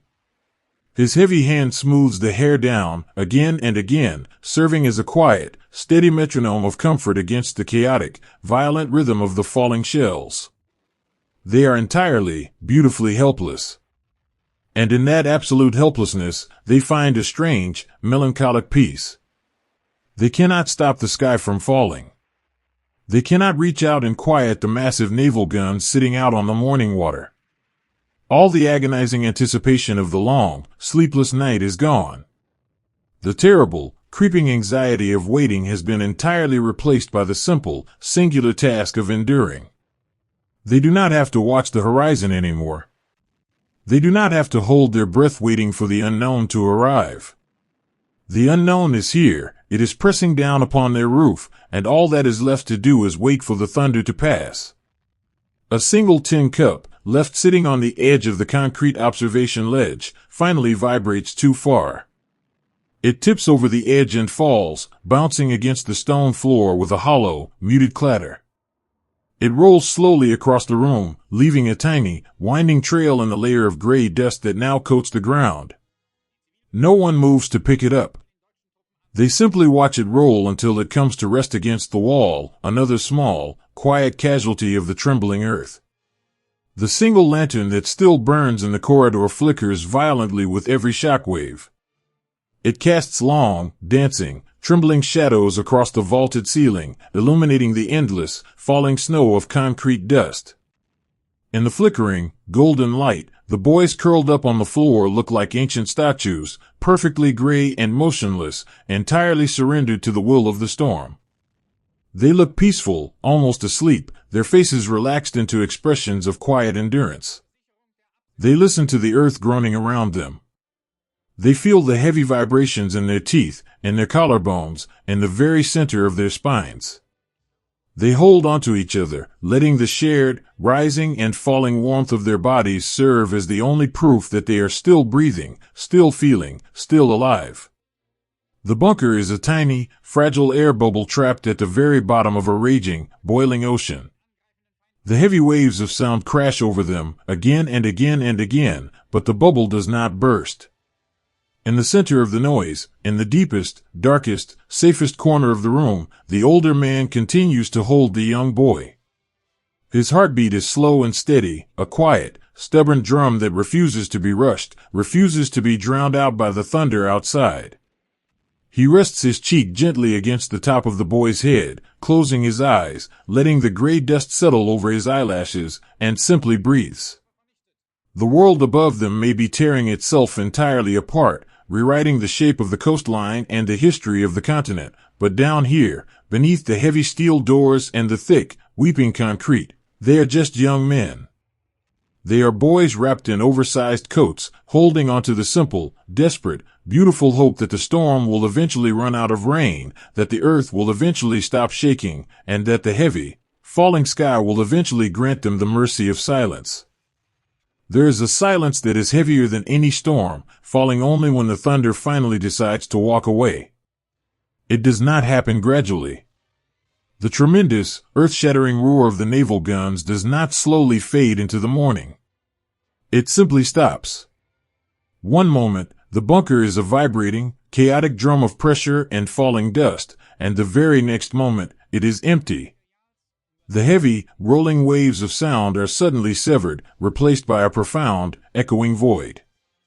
It is a vacuum so deep and so sudden that it actually hurts the ears, leaving behind a high, thin, silvery ringing that hums in the center of the mind. The earth stops trembling. The deep, agonizing groans of the thick concrete finally cease.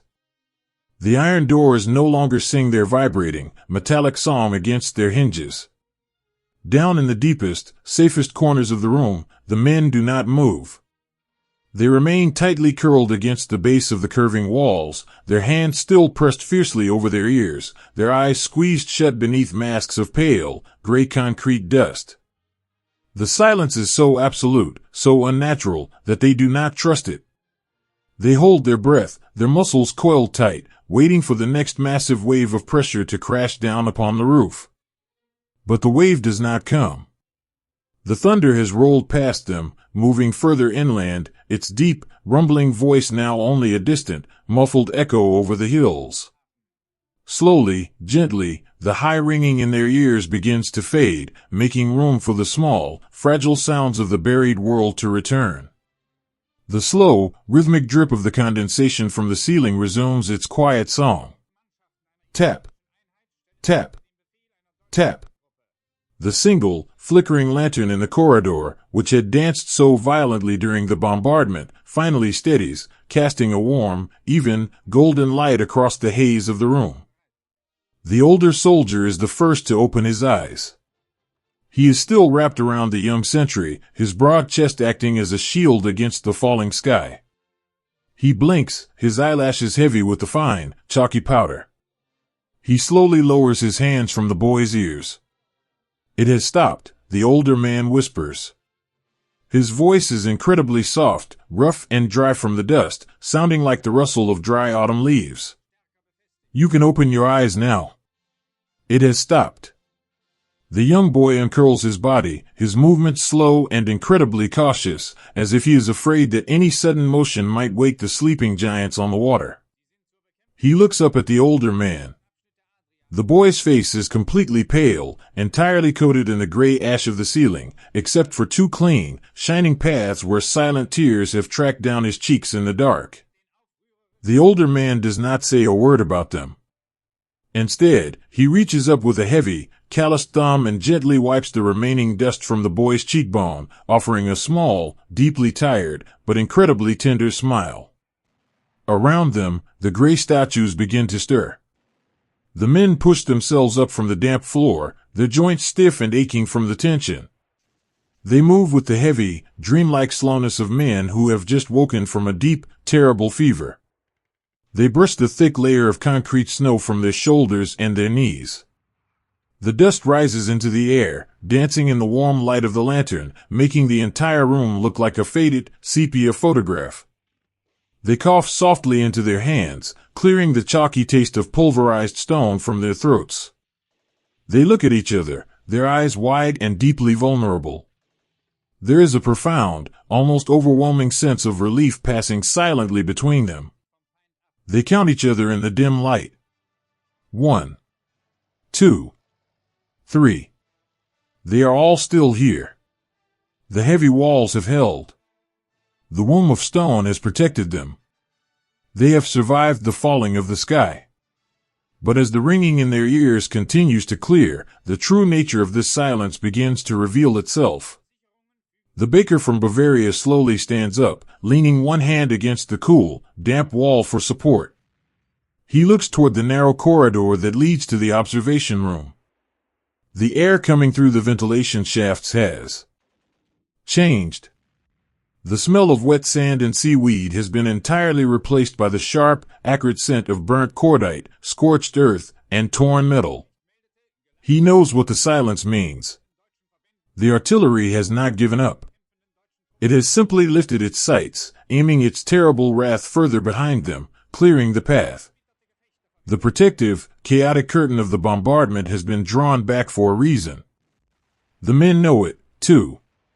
The beautiful, profound relief of surviving the shelling slowly dissolves, replaced by a deep, hollow, settling weight in the bottoms of their stomachs.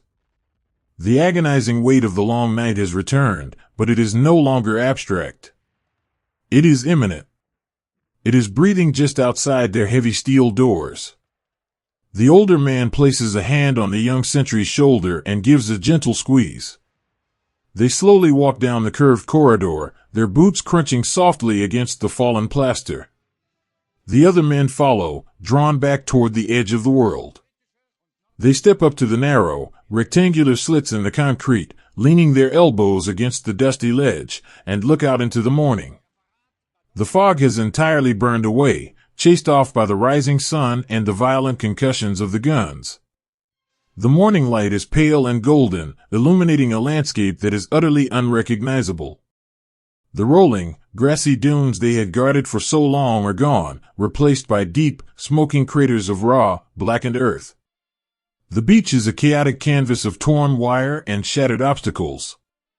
But it is not the beach that holds their attention. It is the water. The vast, floating city of iron ships is still there, resting on the horizon. But now, the space between the ships and the shore is no longer empty. The calm, silver water is churning, torn apart by hundreds of white, frothy wakes. Small, rectangular, flat-bottomed boats are moving toward them. They look so incredibly tiny against the vastness of the sea, like little wooden matchboxes bobbing in a bathtub. There are dozens of them, hundreds of them, aligned in neat, terrifyingly methodical rows, slowly pushing their way through the rolling surf. From the bunker, it is perfectly, eerily quiet. They are too far away to hear the roar of the small engines, too far to hear the crash of the waves against the square metal bows. They just watch the silent, slow-motion approach of the boats. It is a terrifying, breathless pause. The world seems to have stopped spinning on its axis. Time stretches, pulling like warm taffy, turning every passing second into a slow, deliberate eternity. The young father reaches into his tunic. His fingers find the photograph of his daughter.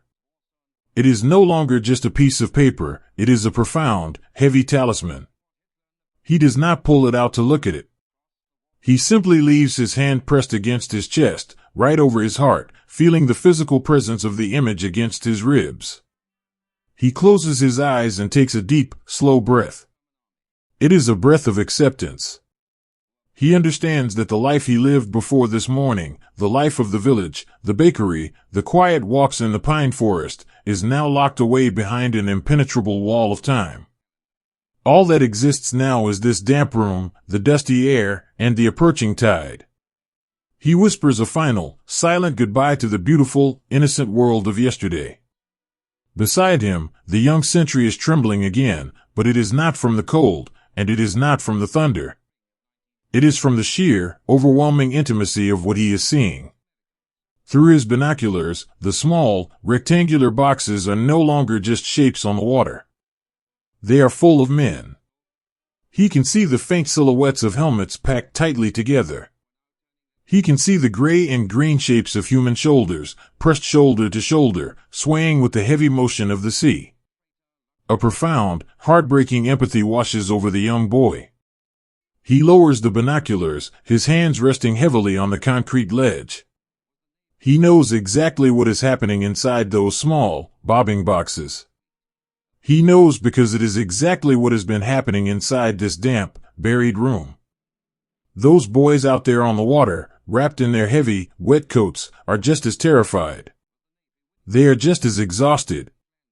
They have been awake all night in the dark, clutching their own letters, holding their own carved wooden horses, whispering their own quiet prayers to the empty sky. They are seasick. They are shivering. They are listening to the exact same terrible silence, waiting for the exact same moment when the waiting ends. They are strangers, separated by uniforms and oceans, but in this breathless, suspended pause, they are bound together by a profound, tragic brotherhood of fear. They are all just young men, caught in the jaws of an impossible machine, moving toward each other through the morning light. The older man senses the boy's heavy thoughts. He steps closer, closing the distance between them. He reaches up and adjusts the heavy steel helmet on the boy's head. It is not an aggressive motion. He is not preparing the boy for war. He is simply straightening the chin strap, making sure it sits comfortably against the jaw. It is the gentle, instinctual motion of a father fixing a son's collar before he steps out into the rain. Breathe, the older man whispers, his voice a soothing, steady anchor in the quiet room. Just take a slow breath. We are together. We are still together. The men in the bunker take a collective breath. The air is still thick with the taste of chalk and old stone, but they draw it deep into their lungs. It feels like a final, precious draft of peace. They hold it for a moment, letting the oxygen steady their racing hearts, letting the quiet strength of the men standing beside them flow into their own tired limbs. They do not speak of anger. They do not speak of hatred for the abstract enemy riding the waves. In the face of such profound, overwhelming fate, those emotions seem incredibly small and useless. There is only a deep, melancholic resignation. There is only the quiet, beautiful dignity of standing up, brushing the dust from your shoulders, and facing the rising sun. The white wakes of the landing crafts grow longer, pushing closer to the shallow sandbars. The silence of the morning feels stretched to its absolute breaking point, like a guitar string pulled so tight it hums with invisible energy. The air pressure in the bunker seems to drop, the damp cold settling back into the corners of the room. They stand at the narrow windows, their faces pale in the morning light, their hands resting quietly on the cold stone. They watch the beautiful, terrible ocean. They listen to the slow, rhythmic dripping of the condensation. They feel the ticking of the silver pocket watch in the dark. And in the profound, agonizing stillness of this beautiful morning, they take what feels like their very last breath of peace, waiting for the ramps to fall, waiting for the world to begin again. There is a moment when the monstrous machinery of the world suddenly breaks apart, revealing only the fragile, trembling hands of the boys trapped inside it. Through the narrow, dust-lined slit of the concrete bunker, the vast theater of the morning unfolds in a silence so profound it feels like a dream. The deafening thunder of the naval guns has rolled away, leaving behind a delicate, terrifying stillness. The smoke from the bombardment drifts lazily across the wet sand, a pale gray curtain shifting in the gentle coastal breeze. And there, bobbing in the churning, slate-colored water of the English Channel, are the small, rectangular shapes of the landing crafts. They have pushed through the final breaking waves, coming to a heavy, swaying halt against the hidden sandbars. Inside the dim, sheltering belly of the observation room, the young sentry stands perfectly still. His hands, still coated in the fine, white powder of shaking concrete, hold the heavy brass binoculars tightly to his eyes. He is not breathing.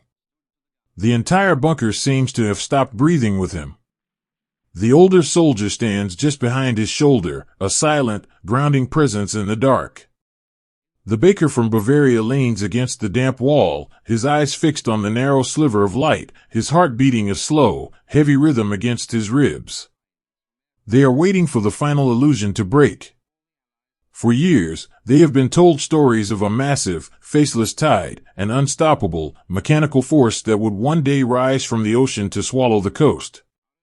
They have guarded this empty horizon against a phantom, an abstract idea of an enemy that lived only in the anxious shadows of their imaginations. And then, with a slow, mechanical grace, the heavy steel ramps of the landing crafts fall forward. From the safety of the bunker, there is no sound of grinding metal, no splash of heavy iron hitting the sea. There is only the visual confirmation that the sealed boxes have been opened. The ramps drop flat into the white, frothy surf. The young sentry adjusts the small, grooved wheel of his binoculars. The lenses pull the distant world incredibly close, bridging the terrifying expanse of the water. He waits to see the monsters of the deep. He waits to see the unstoppable tide. Instead, he sees boys. They step off the steel ramps and plunge into the freezing, churning water. Immediately, the illusion of a grand, mechanical army dissolves into the heartbreaking reality of human frailty. The water is much deeper than it appeared. It swallows them up to their waists, up to their chests.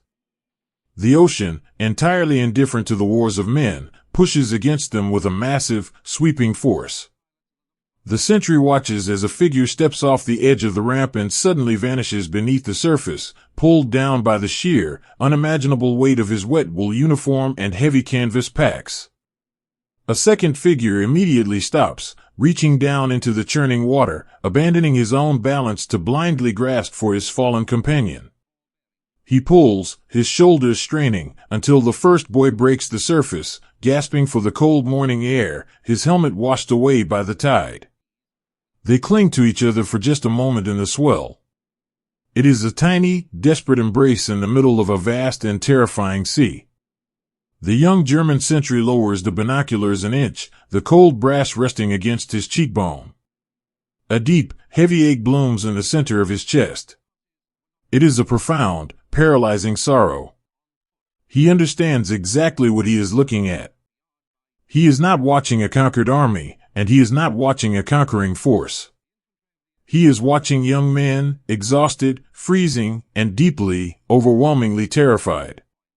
He knows the terrible, biting cold of the Channel water. He has felt the damp sea mist settle into his own bones during the long, lonely night watches. He can imagine, with perfect, agonizing clarity, how heavy those wet woolen coats must feel.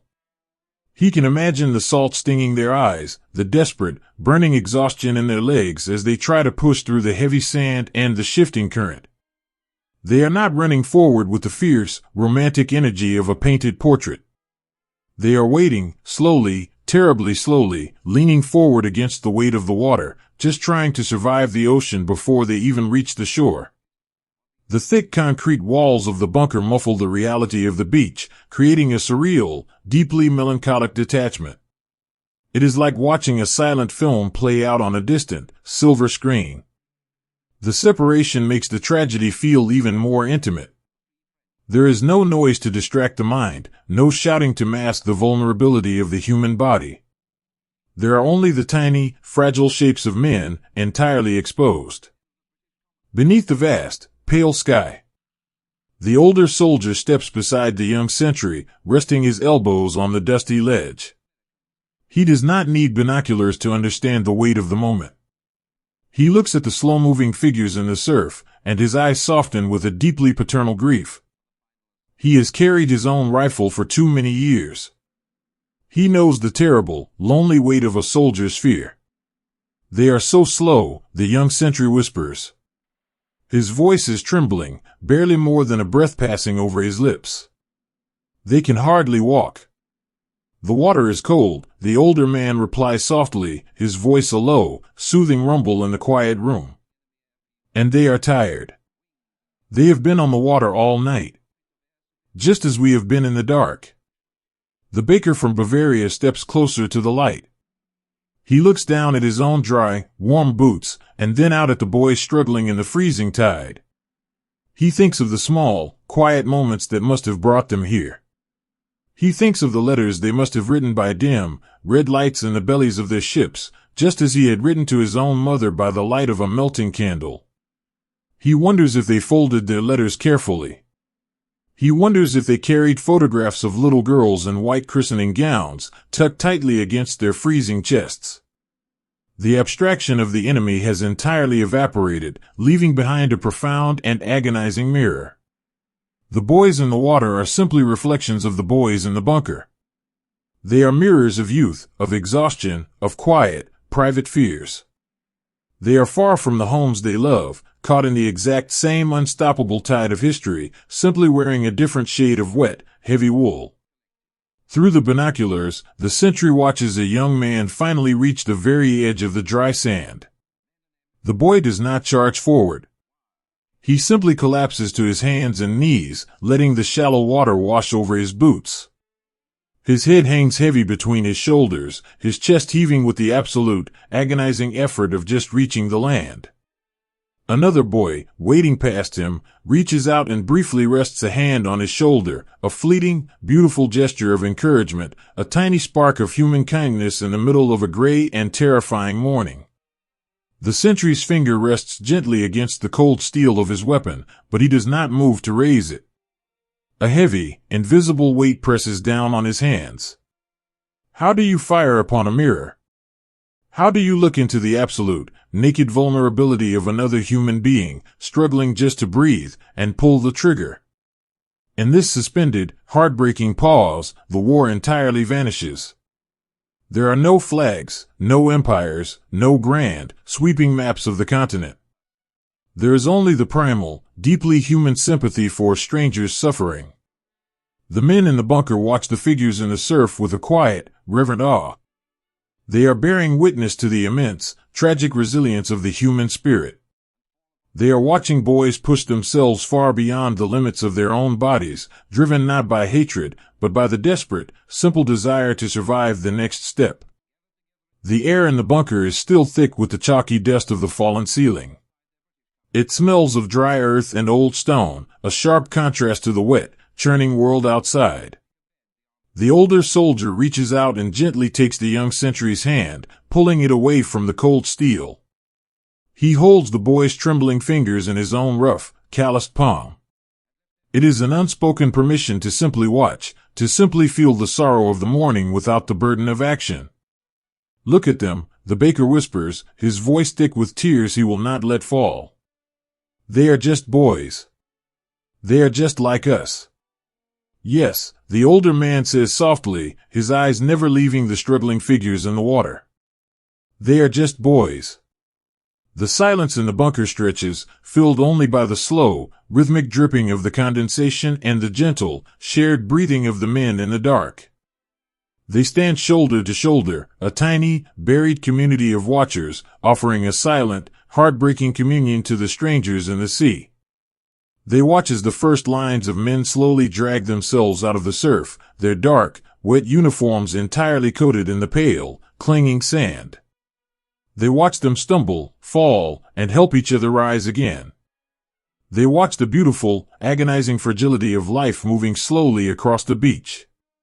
For these few, quiet minutes, there is no anger in the concrete room. There is only a profound, overwhelming empathy. The men in the bunker realize that the true tragedy of the morning is not that they are facing an unstoppable monster, but that they are facing themselves. They are looking across the terrible, beautiful expanse of the beach, and they are recognizing the exact same fear, the exact same homesickness, and the exact same quiet courage that has lived inside their own hearts through the long, dark night.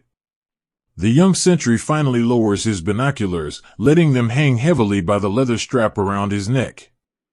He leans his forehead against the cool, damp edge of the concrete slit. He closes his eyes, trying to burn the image of the boys in the water into his memory. He wants to remember them not as soldiers, but as humans. He wants to remember the hand reaching down into the churning wave. He wants to remember the hand resting gently on the tired shoulder. The morning will soon change. The terrifying, inevitable machinery of the world will soon start turning again, pulling them all back into the dark and chaotic current. The breathless pause will end. But for now, in the quiet, dusty shadows of the bunker, they just let the ocean breathe.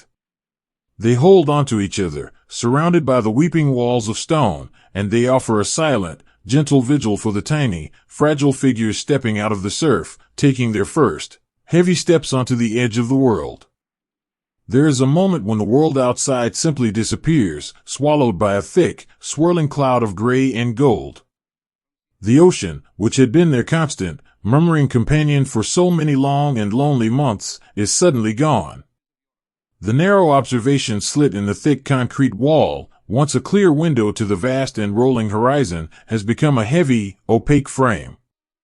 The pale morning light struggles deeply to push its way through a sudden, dense curtain that has fallen over the beach.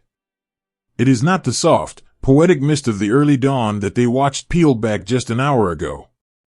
This is a heavy, suffocating weather born of the earth itself. It is the thick, choking fog of burning dune grass, pulverized stone, and the restless, churning sand. Visibility has dropped to absolute zero. The vast, terrifying armada on the water has vanished from sight. The fragile, struggling figures in the surf have been completely erased by the swirling gray haze.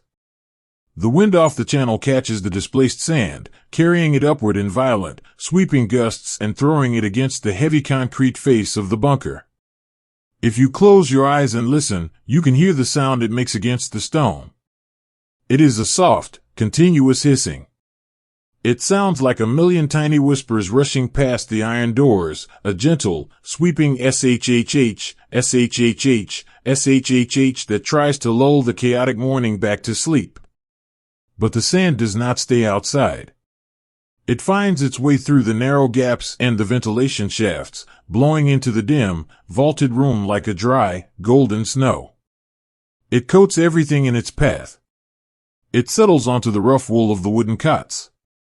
It dusts the cold, dead iron of the small stove in the center of the room. It weaves itself deep into the heavy fabric of their oversized gray coats, turning the dark wool into a pale, ghostly color. You can smell it in the air, the sharp, bitter scent of burnt cordite mixed heavily with the ancient, briny smell of crushed seashells and damp earth. You can taste it on the back of your tongue, a gritty, metallic saltiness that makes the throat dry and tight. The reality of the beach has finally arrived at their doorstep, and it brings with it an overwhelming flood of sensory overload. The noise outside has become a continuous, rolling blur, a heavy, vibrating hum that shakes the remaining dust from the ceiling and rattles the teeth in their jaws. There are no longer any distinct sounds to listen for. The human ear simply cannot process the sheer volume of the storm pressing against the walls. When the senses are pushed to their absolute breaking point, when the eyes can no longer see the horizon and the ears can no longer decipher the thunder, the human mind does a very beautiful, very necessary thing to survive. It retreats. It pulls the borders of the universe tightly inward, shrinking the world until it is manageable again. For the men inside the concrete room, the war instantly stops being about the vast expanse of the coast. It stops being about the continent, or the ocean, or the grand, sweeping lines on a commander's map. The entire universe shrinks until it is no larger than the few square feet of damp, vibrating stone they occupy. The world becomes only the person sitting immediately next to them. The young sentry steps away from the observation slit. There is nothing left to see, only a blinding wall of smoke that burns the eyes. He moves slowly, blindly, back into the deeper shadows of the corridor. He sinks down against the curving wall, pulling his knees up tightly to his chest. His hands are shaking violently, a fast, uncontrollable tremor that ripples through his fingers. He is completely overwhelmed, drowning in the loud, gray void of the morning. The baker from Bavaria sees him. He does not offer grand, hollow words of courage, because down here in the dark, courage is just a word. Instead, he simply crosses the small room and sits down on the cold floor right beside the young boy. He slides his back down the wall until their shoulders are firmly pressed together. It is a simple, physical anchor. The baker leans his weight against the sentry, offering the solid, undeniable reality of his own body.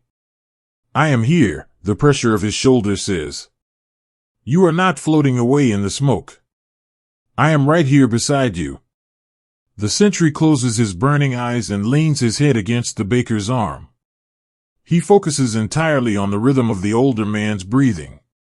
He feels the slow, steady rise and fall of the baker's chest. And he begins to match his own ragged breathing to it. Inhale the dust. Exhale the fear. Inhale the smoke. Exhale the trembling. Slowly, beautifully, the violent shaking in the boy's hands begins to subside. He has found his tether in the dark. Across the room, the older soldier is quietly moving through the gray haze. He is a gentle, steady ghost in the dim light. He reaches into the deep pocket of his tunic and pulls out a small, relatively clean piece of rough cloth. He uncanteens his water flask, unscrewing the cap with a quiet twist, and pours a tiny, precious drop of water onto the fabric. He kneels beside the young father, the one who carries the photograph in his breast pocket. The young man is leaning his head back against the concrete, his eyes squeezed tightly shut, tears streaming down his face as his body tries to flush the stinging, bitter smoke and sand from his eyes. The older man does not speak.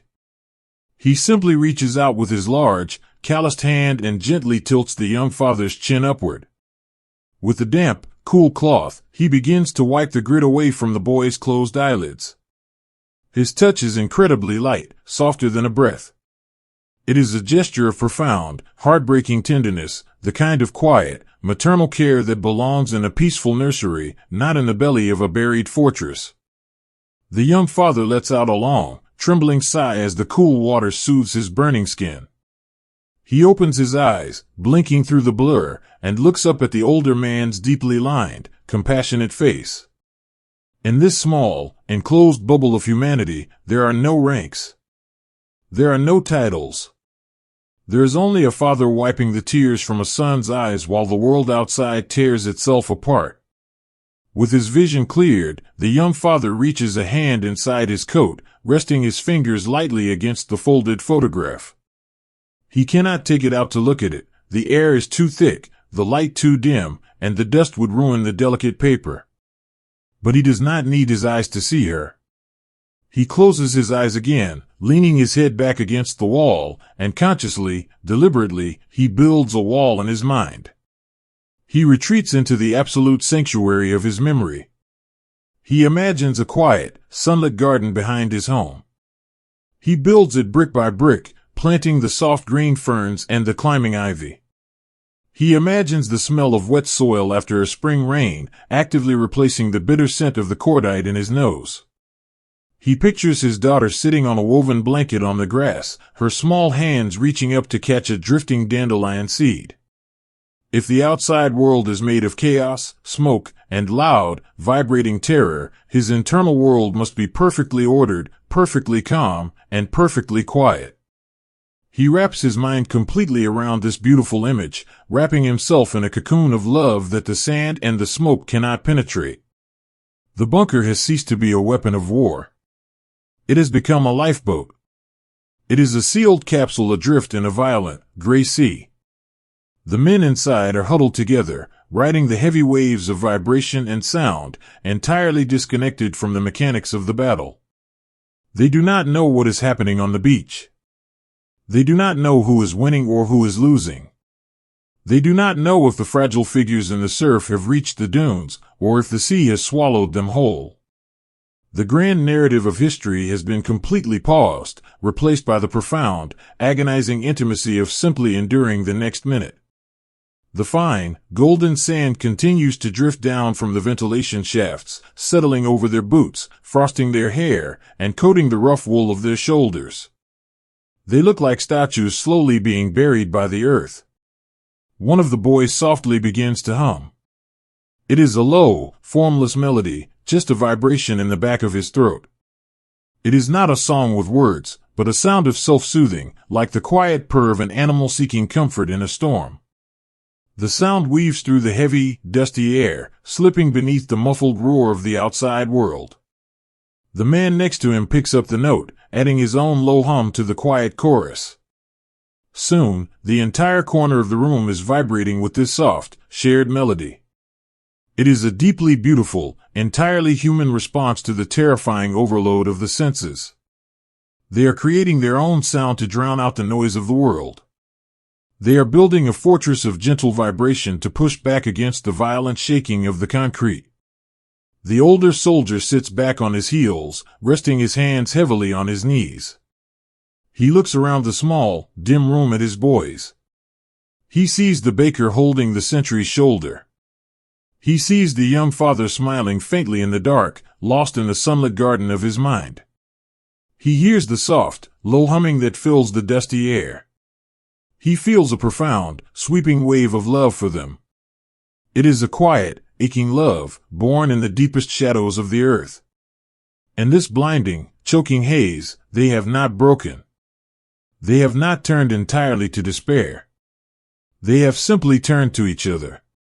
The smoke outside may be thick enough to blot out the sun. The sand may blow hard enough to erase the horizon entirely. But down here, in the damp and the dark, they have found the only light that matters. They breathe in the dust. They exhale the fear. They lean against one another, feeling the solid, undeniable heartbeat of the man beside them, and they simply wait in the sand and the smoke, grounded in the quiet, everyday heroism of holding on together.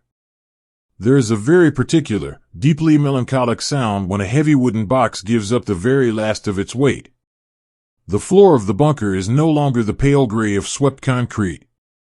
Over the long, stretching hours of the morning, it has been slowly blanketed in a layer of spent brass. The empty casings cover the floor like a carpet of fallen autumn leaves, shimmering faintly in the dim, golden light of the single lantern. When the men shift their weight or take a slow, heavy step, the brass rolls and clinks beneath their boots. It is a hollow, musical chiming. A fragile, glassy sound that stands in stark contrast to the heavy, vibrating roar of the world outside. Earlier in the day, there had been a rhythm to their movements. It was the hypnotizing, mechanical waltz of a crew working in unison. Hands passing cold, heavy metal in the dark. The rhythmic swing of the heavy iron breech. The collective, held breath.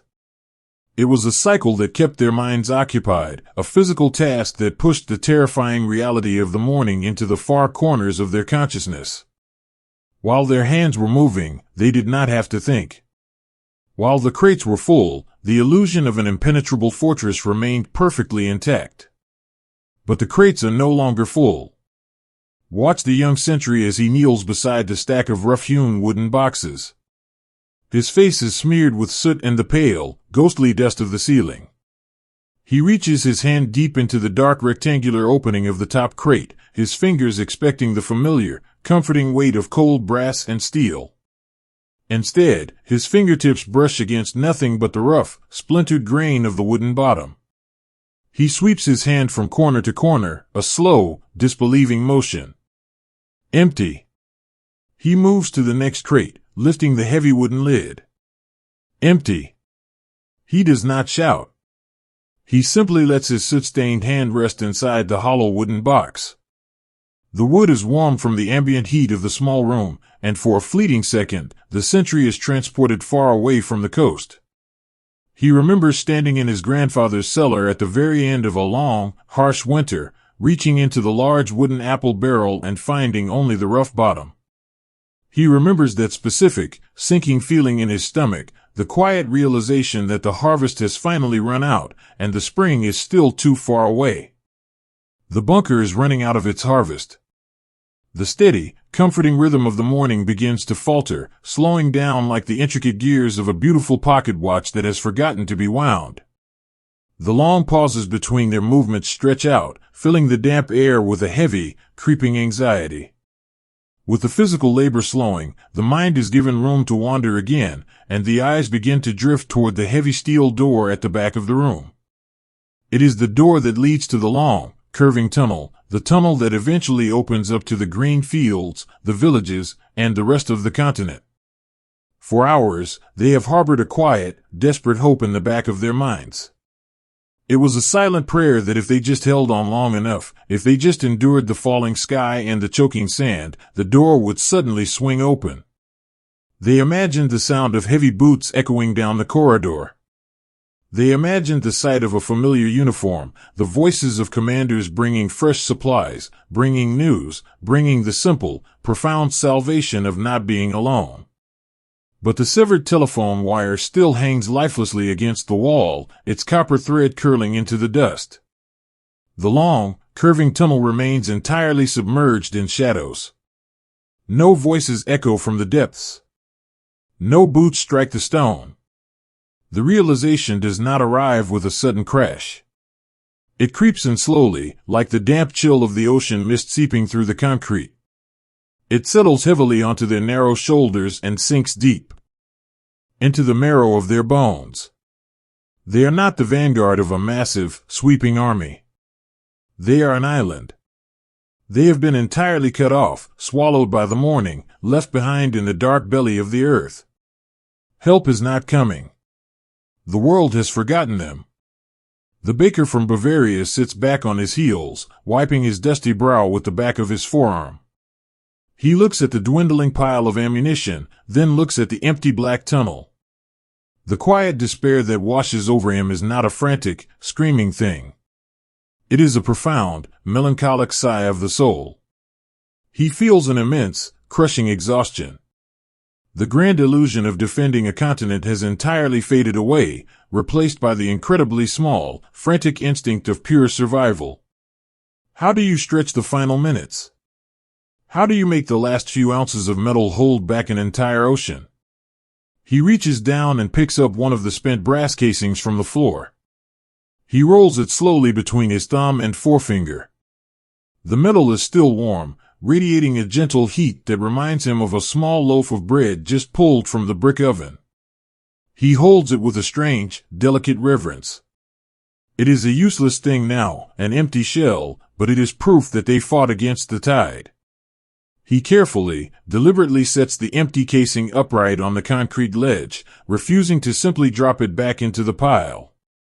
It is a tiny, quiet attempt to maintain order in a world that is rapidly dissolving into chaos.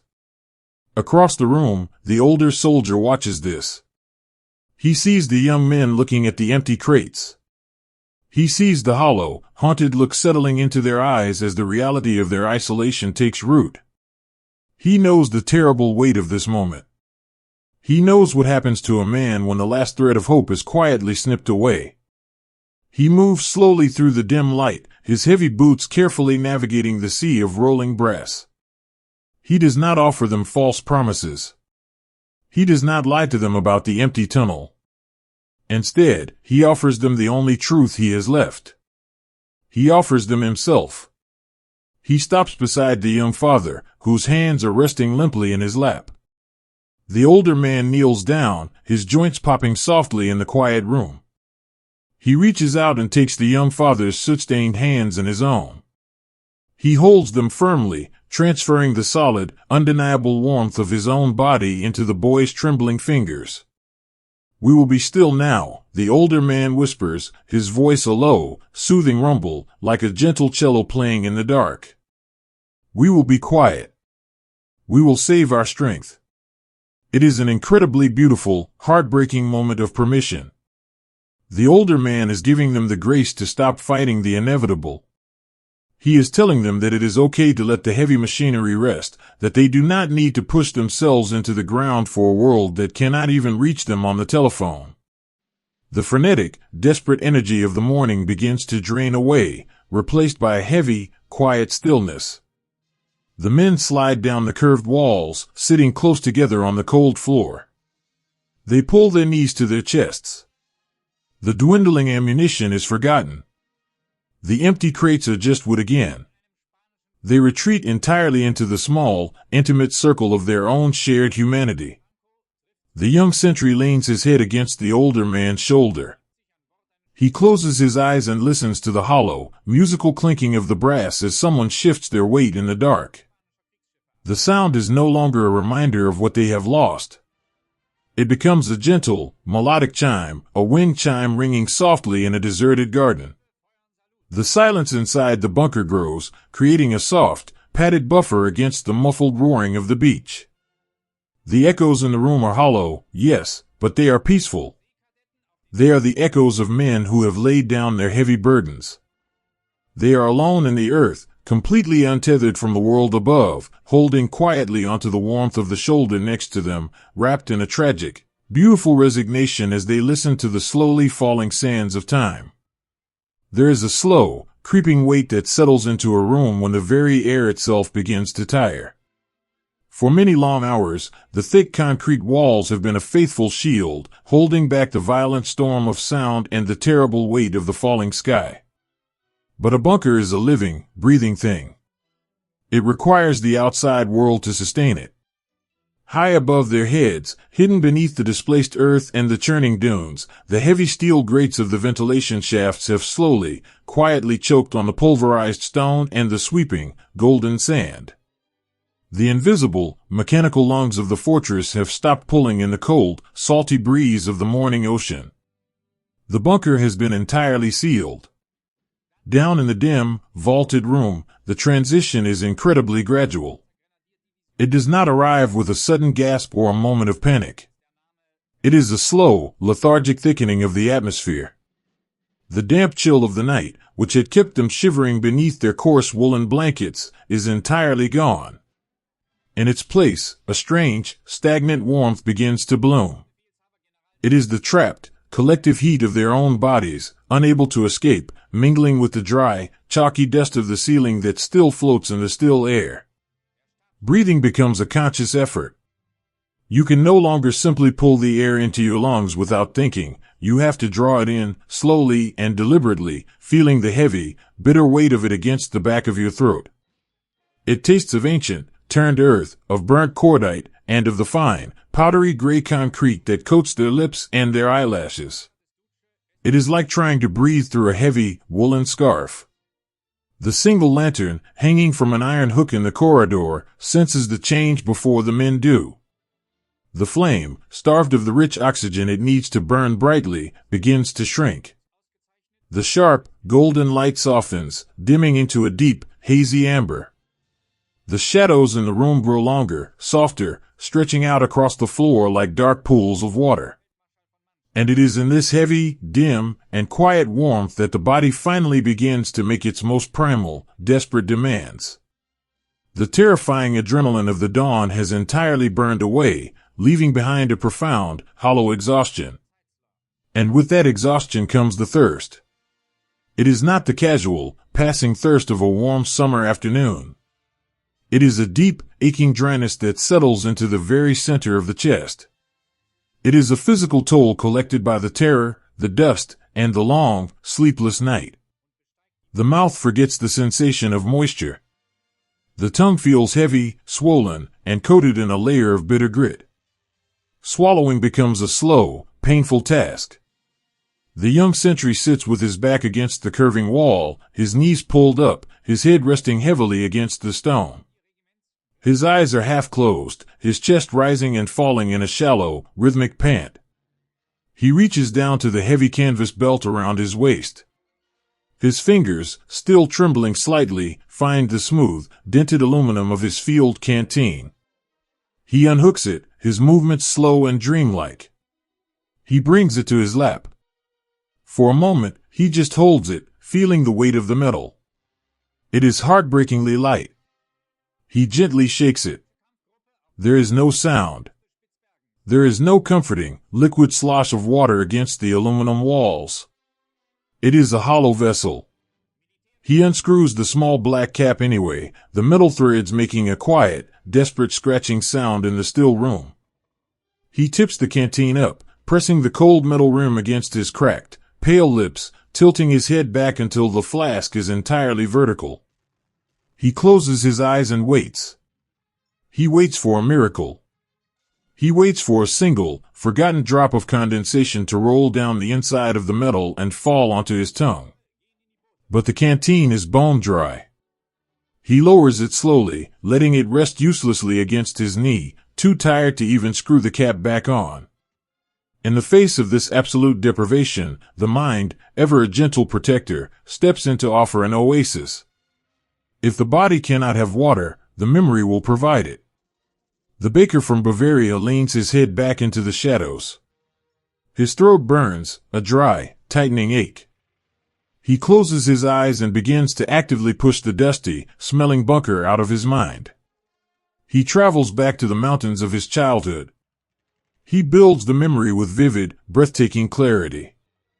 He imagines a small, hidden alpine stream, entirely shaded by towering, ancient pine trees. He imagines the air there crisp, thin, and so incredibly cold it stings the inside of the nose. He can hear the sound of the water, a beautiful, rushing, bubbling melody as it tumbles over smooth, gray river stones and soft green moss. He pictures himself kneeling on the damp, fragrant earth of the riverbank. He imagines plunging his bare, cupped hands directly into the rushing current.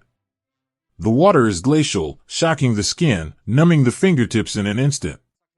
He brings his cupped, dripping hands to his face, and he drinks. In the quiet darkness of the bunker, the baker's jaw muscles softly ripple as he instinctively swallows the phantom water. He can almost taste the sweet, pure, mineral bite of it. He can almost feel the icy trail of it slipping down his dry throat, washing away the chalk and the fear. He wraps himself completely in this memory, sitting beside his beautiful, imaginary river, letting the sound of the rushing water drown out the muffled thuds of the world above. It is a profound, quiet resilience. He is using the simple beauty of his past to survive the terrible reality of his present. Across the room, the older soldier shifts his weight. The movement is slow, careful not to disturb the heavy air. He looks around at his boys. He sees the dry, cracked lips. He sees the shallow, lethargic breathing. He understands that the bunker is slowly putting them to sleep. The failing air and the agonizing thirst are a heavy blanket settling over their minds, blurring the edges of the war, making them beautifully, dangerously tired. The older man reaches down to his own belt. His hands are thick and calloused, covered in the pale gray dust of the ceiling. He unhooks his canteen. It is slightly heavier than the others. Not by much. It does not slosh. But there is a weight to it, right at the very bottom. He unscrews the cap. He looks inside, though it is too dark to see. He gently shakes it, listening closely. There is a tiny, faint sound. A singular, precious bead of water trapped in the aluminum curve.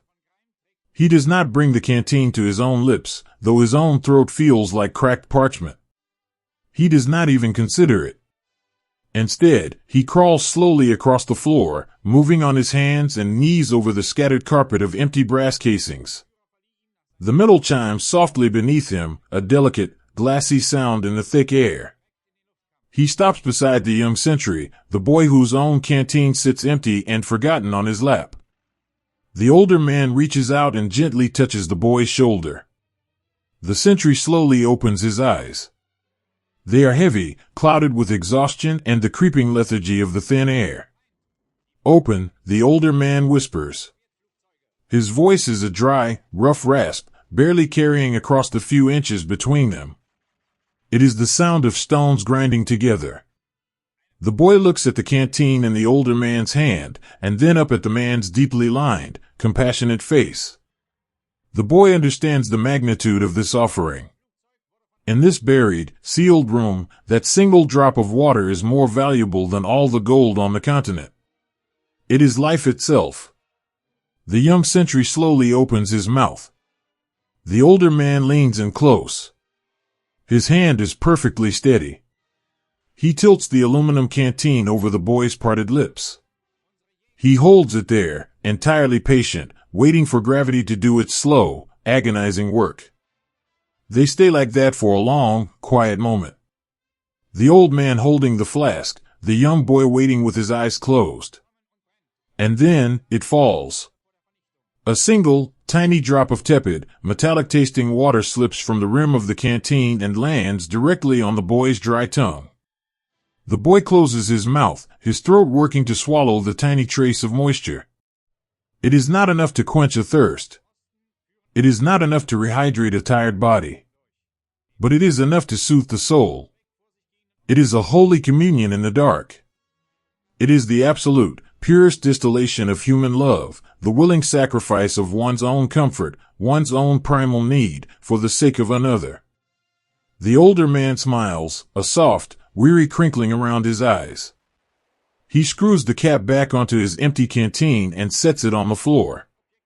He sits down beside the young boy, leaning his head back against the concrete wall, resting his shoulder against the boy's. "Thank you," the boy whispers, the words catching softly in his throat.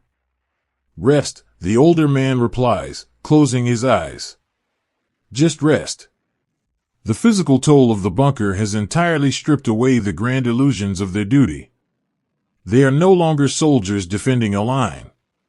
They are fragile, breathing creatures, locked in a stone box, yearning for a breeze, yearning for a raindrop. But in that vulnerability, there is a deep, melancholic peace. The struggle has been taken out of their hands. They cannot fix the ventilation shafts. They cannot conjure water from the dry stone. There is nothing left to fight, and so, the frantic energy of the mind simply lets go. They loosen the heavy leather buttons of their oversized coats, letting the trapped heat of their bodies escape into the dim room. They lean against each other, pooling their fading energy, finding comfort in the solid, rising and falling presence of the man next to them. The air grows thicker, sweeter with the smell of their shared humanity. The ember light of the lantern shrinks down to a tiny, glowing ember, casting the room into a deep, velvety twilight. The muffled thuds of the beach above become distant, abstract, like the sound of a neighbor closing a heavy wooden door miles away. They drift into a suspended, dreamlike state, caught somewhere between waking and sleeping. The baker wanders through his icy, alpine river. The young father sits in his sunlit, imaginary garden. The older man and the young sentry sit shoulder to shoulder, sharing the quiet rhythm of their shallow breaths. They do not fear the dark. They do not fear the thick, dusty air. They accept it with a quiet, beautiful grace. They are held in the gentle, heavy arms of the earth, resting their dry throats and their tired eyes, simply waiting, together, in the profound and peaceful twilight of the sealed room. There is a sanctuary buried deep within the earth, where the heavy machinery of war surrenders entirely to the gentle machinery of healing. If you walk past the observation rooms, moving away from the narrow slits that look out onto the chaotic, smoking beach, you will find yourself descending deeper into the very roots of the bunker. Down a long, curving corridor of damp concrete, the heavy, vibrating roar of the world above begins to soften. It becomes a distant, muffled drumbeat, absorbed by thick layers of soil, stone, and iron. Here, in the lowest and most sheltered chamber of the fortress, the air is still and warm. It no longer smells of burning dune grass or pulverized limestone. Instead, it carries the sharp, clean, unmistakable scent of iodine, camphor, and the faint, sweet trace of rubbing alcohol. This is the medical bay. It is a room where the war is no longer fought, only endured, and quietly, desperately mended. The lighting here is different from the rest of the bunker. Several small, thick wax candles have been placed carefully along the concrete ledges, casting a warm, steady, golden glow across the room.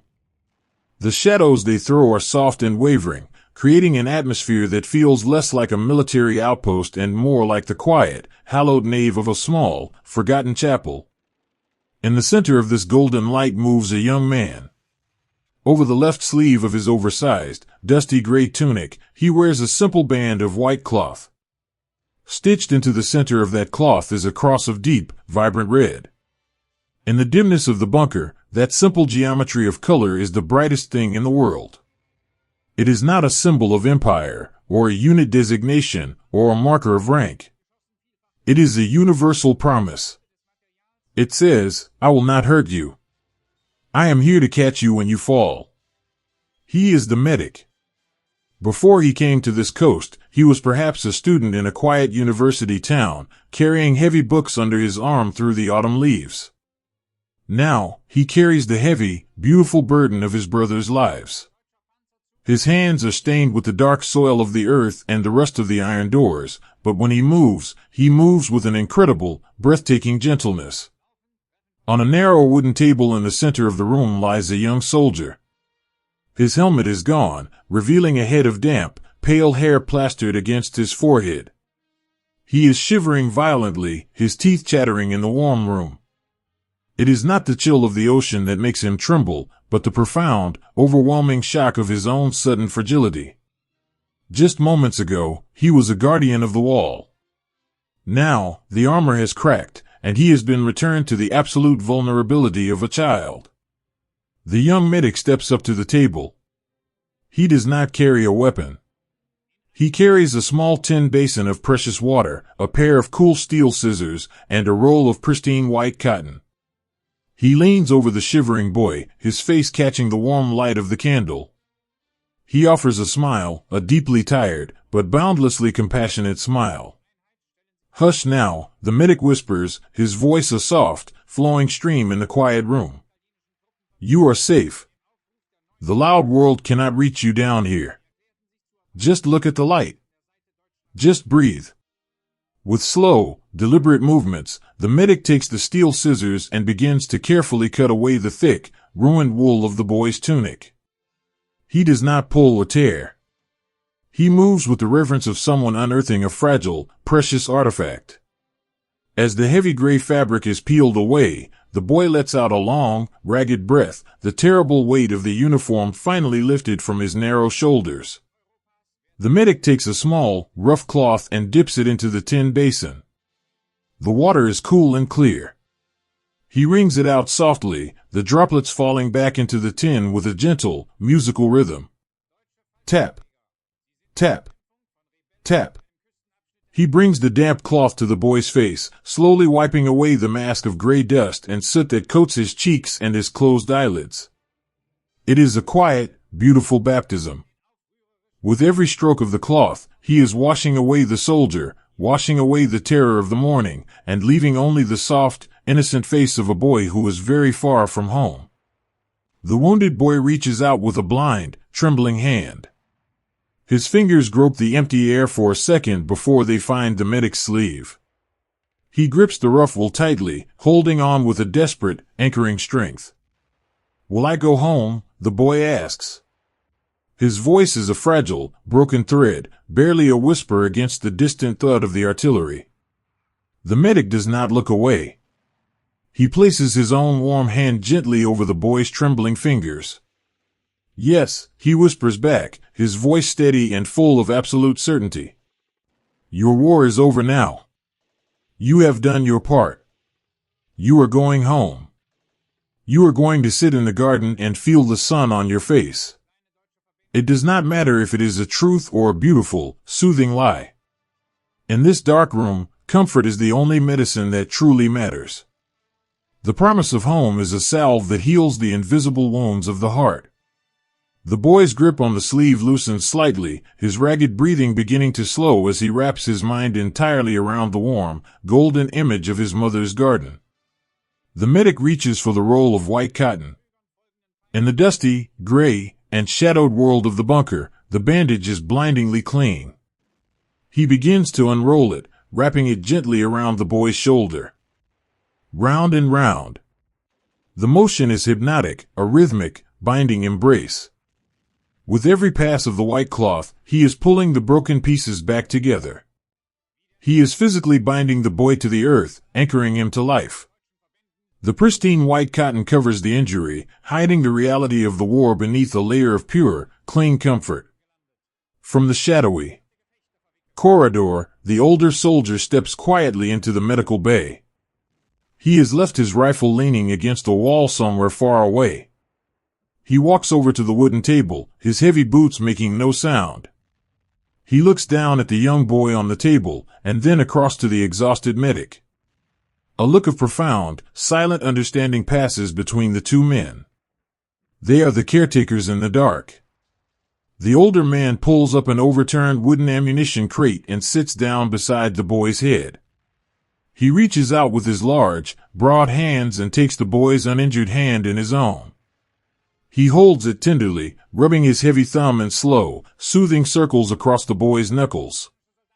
"I am here," the older man murmurs, his voice a deep, vibrating rumble in his chest. "I will sit right here with you." To help the boy forget the pain, the older man begins to talk. He does not speak of the beach, or the ships, or the severed telephone wires. He speaks of the bakery in his village in Bavaria. He closes his eyes and paints a masterpiece with his words, filling the dim bunker with the beautiful, ordinary ghosts of his past. He describes the exact sound the heavy wooden door of the bakery makes when the first customer of the morning pushes it open. He describes the bells on the handle chiming in the crisp alpine air. He talks about the warmth of the brick oven, a heat that sinks perfectly into your bones on a winter day. He whispers about the smell of rising yeast, of sweet butter melting into warm flour, of roasted almonds and dark honey. As the older man speaks, the air in the medical bay seems to change. The scent of iodine and damp concrete fades away, replaced by the warm, sweet, golden aroma of fresh bread. The wounded boy turns his head slightly toward the sound of the older man's voice, letting the soothing, rhythmic lullaby of the story carry him far away from the coast of France.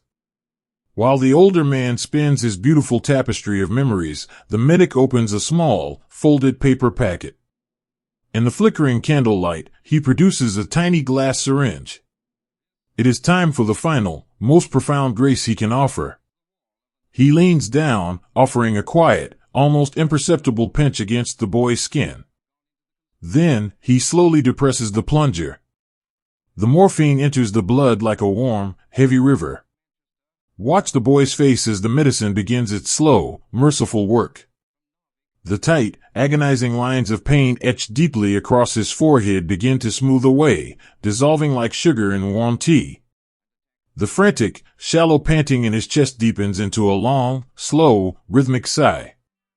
His shoulders, pulled tight toward his ears in a posture of terror, finally drop and relax against the hard wooden table. The drug untethers him from the heavy gravity of the bunker. He is no longer trapped beneath a falling sky. He is floating. He is drifting away on a warm, painless tide, carried gently toward the sunlit garden and the smell of the bakery. His eyes flutter shut, and a look of profound, absolute peace settles over his pale features. He is asleep. He is safe. The medic exhales a long, trembling breath. He steps back from the table, his shoulders slouching under the immense and visible weight of the red cross he wears. He reaches up and wipes the sweat and dust from his brow with the back of his wrist. But his work is not done. Along the curving edges of the room, lying on thin wool blankets spread across the concrete floor, are others. They are quiet shapes in the shadows, waiting patiently in the dim light. They do not cry out. They endure their pain with a quiet, heartbreaking stoicism, understanding that the medic is only one man with two hands. He moves from one shadow to the next, a gentle, tireless shepherd moving through his flock.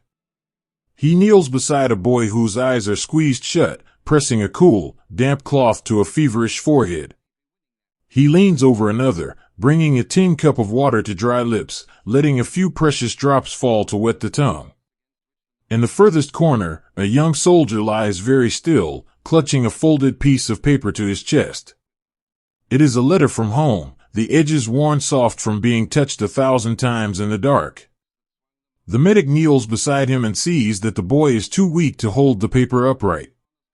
With incredibly soft fingers, the medic gently takes the letter. He unfolds it, smoothing the creases against his knee.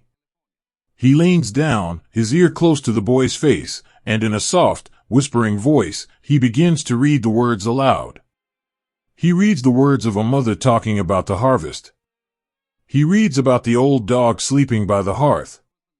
He reads the mundane, beautiful, heartbreaking details of a world that feels light years away. The boy listens, his eyes gazing blankly at the vaulted ceiling. But as the medic reads, a faint, fragile smile touches the corners of the boy's lips. He is absorbing the love trapped in the ink, letting it act as a shield against the creeping cold of the floor. When the letter is finished, the medic carefully folds it back into a neat square and tucks it safely into the breast pocket of the boy's uniform, right over his heart, so it will not be lost. This is the everyday heroism of the medical bay. There are no medals given for reading a letter in the dark. There are no grand speeches made over a basin of warm water. There is only the quiet, profound resilience of the human spirit, refusing to let the machinery of war entirely strip away their compassion. The older soldier remains sitting by the wooden table, keeping watch over the sleeping boy. He continues to hold the cold hand, acting as a human anchor. The medic continues his slow, rhythmic rounds, a lighthouse beam sweeping through the dark room, offering a touch, a whisper, a clean bandage. The room settles into a deep, narcotic peace. The echoes of the artillery above seem to belong to a completely different planet. Down here, in the warm, golden glow of the melting candles, there is only the soft sound of synchronized, sleeping breaths. The bunker is a womb of stone, holding its wounded children closely in its belly, wrapping them in a protective embrace of white cotton, whispered memories, and the quiet, unending love of the men who stay awake to guard their dreams. There is a profound, breathless stillness that falls when the distant thunder suddenly learns how to walk. For so many long, agonizing hours, the sounds of the morning had been massive and abstract. The noise outside the heavy concrete walls was a chaotic, rolling ocean of vibration, the deep, earth-shattering roar of naval guns, the tearing of the sky, the relentless, sweeping hiss of sand and smoke blowing against the iron doors. It was a weather of absolute destruction, so vast and overwhelming that the human mind simply could not hold it all.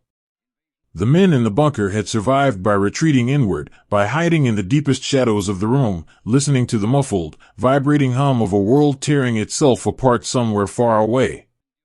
But then, the acoustics of their buried universe begin to change.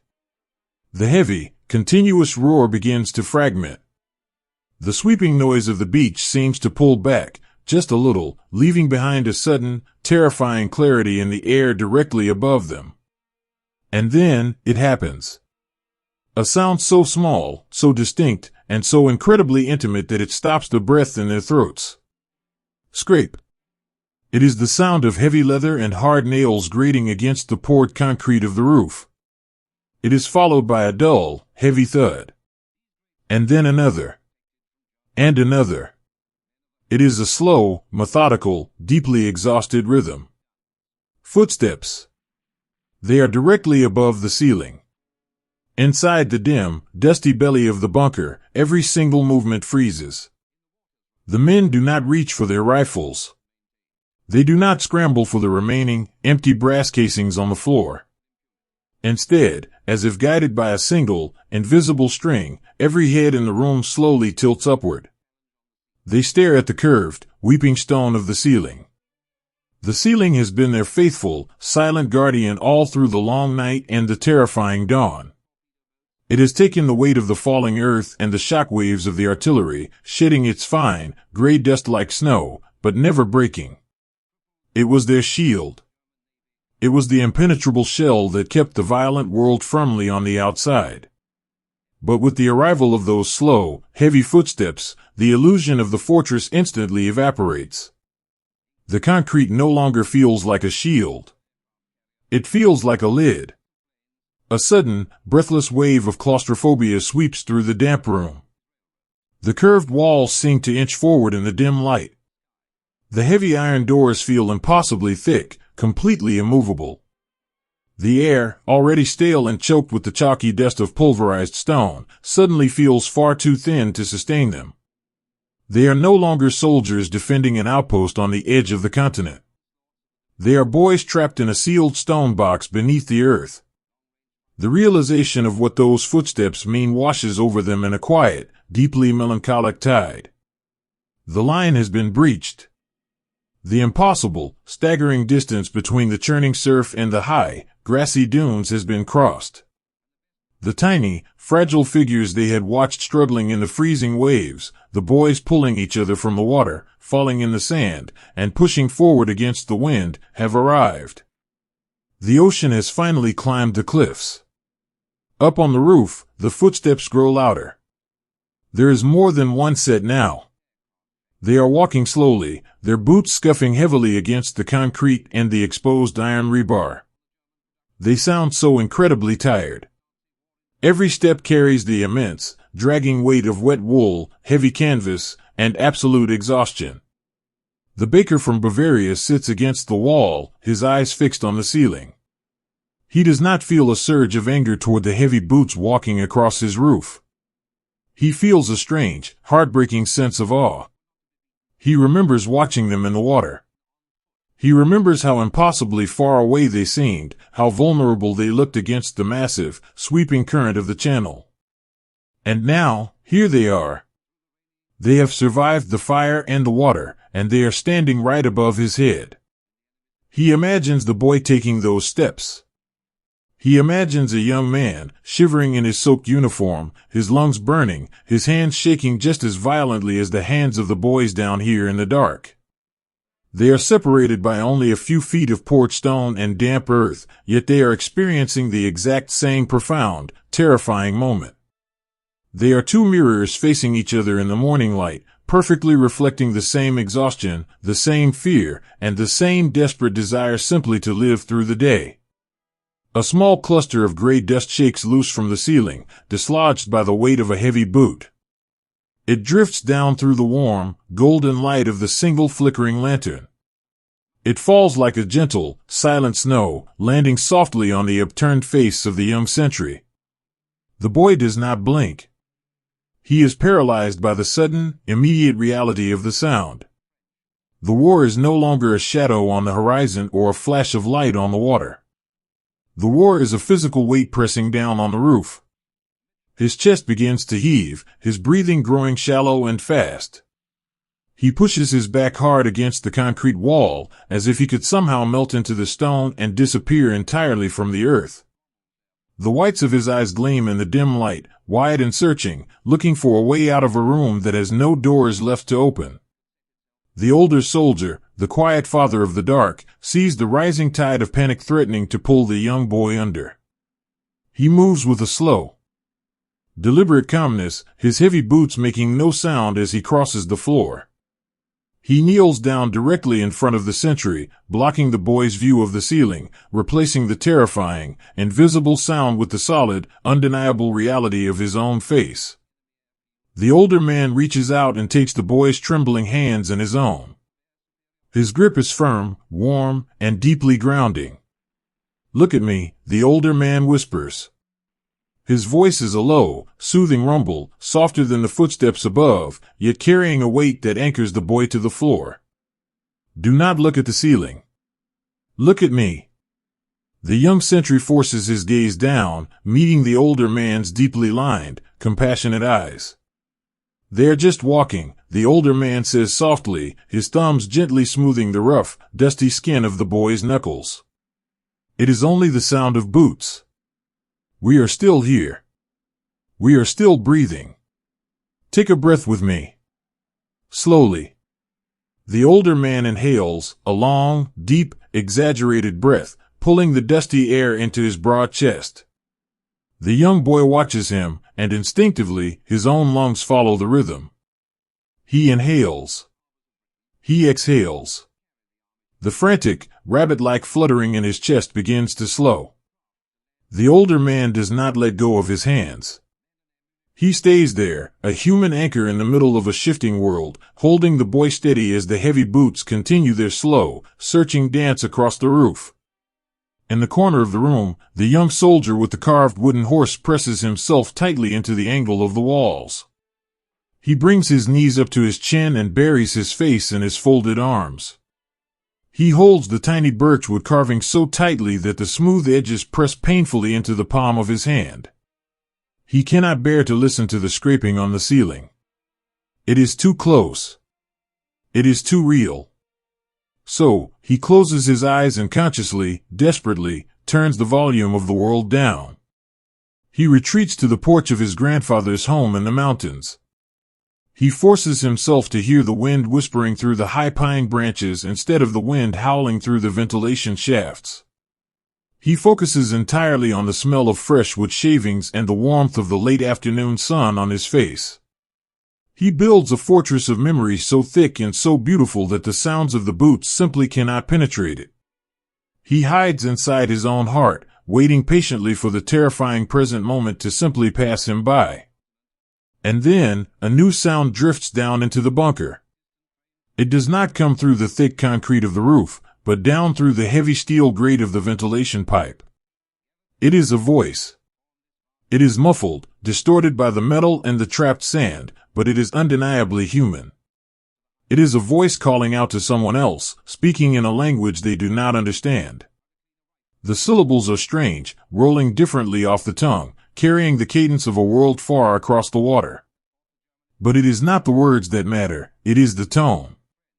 The voice is not a monstrous, booming roar of victory. It is not a battle cry. It is a voice rough with exhaustion. It cracks slightly, breaking on a note of deep, human relief. It sounds like a boy calling out to his friend in the dark, asking if he is still there, asking if he is okay. The baker from Bavaria tilts his head, listening to the foreign words drifting down the pipe. A profound, heartbreaking sorrow settles over him. For years, they had been told they were defending the edge of the world against the faceless, mechanical evil. But the voice filtering through the dust and the dark is just a boy. A boy who was probably just as homesick, just as cold, and just as deeply tired of the sand and the smoke as they are. The shared humanity of that simple, tired voice breaks the last remaining tension in the room. The frantic, coiled anxiety of the morning finally snaps, leaving behind only a deep, beautiful resignation. The men in the bunker understand that their part in this grand, terrible story has come to an end. The horizon is gone. The beach is gone. The roof above their heads no longer belongs to them. They do not look for their weapons. They do not prepare for a desperate, final stand in the dark. In the face of such overwhelming, absolute inevitability, there is no anger left to hold onto. There is only the quiet dignity of acceptance. They begin to perform the small, sacred rituals of letting go.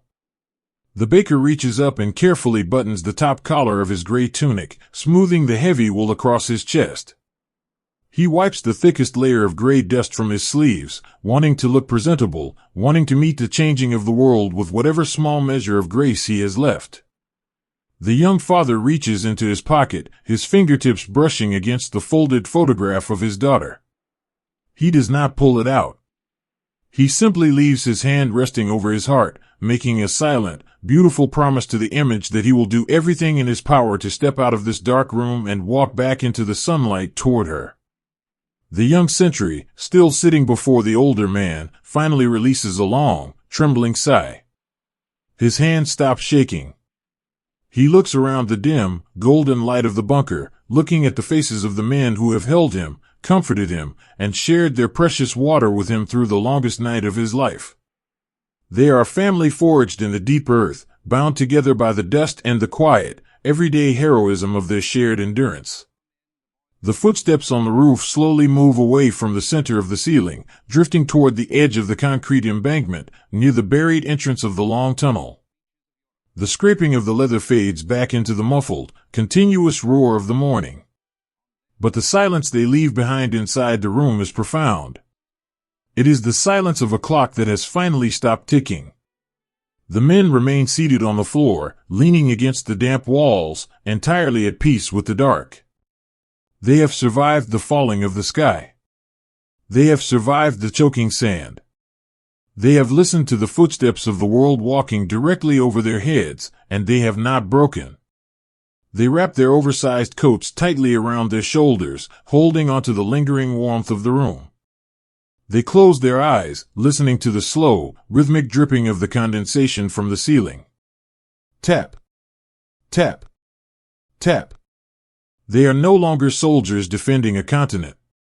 They are simply young men, waiting quietly and patiently in the belly of the earth, ready for the heavy iron doors to open, ready for whatever the new morning has decided to bring.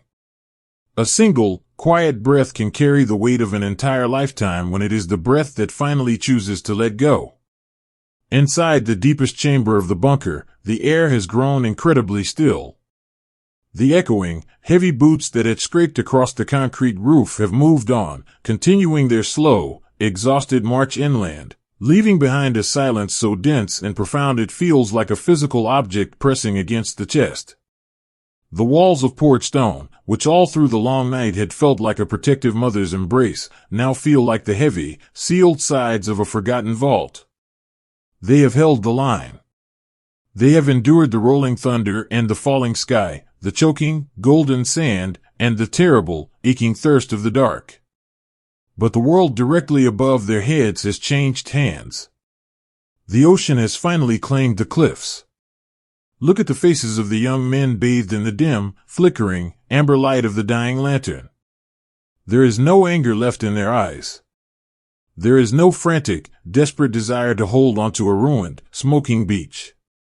The grand, sweeping ideologies of the continent, the heavy invisible maps, and the sweeping lines of defense have entirely vanished, burned away by the simple, primal exhaustion of surviving the morning.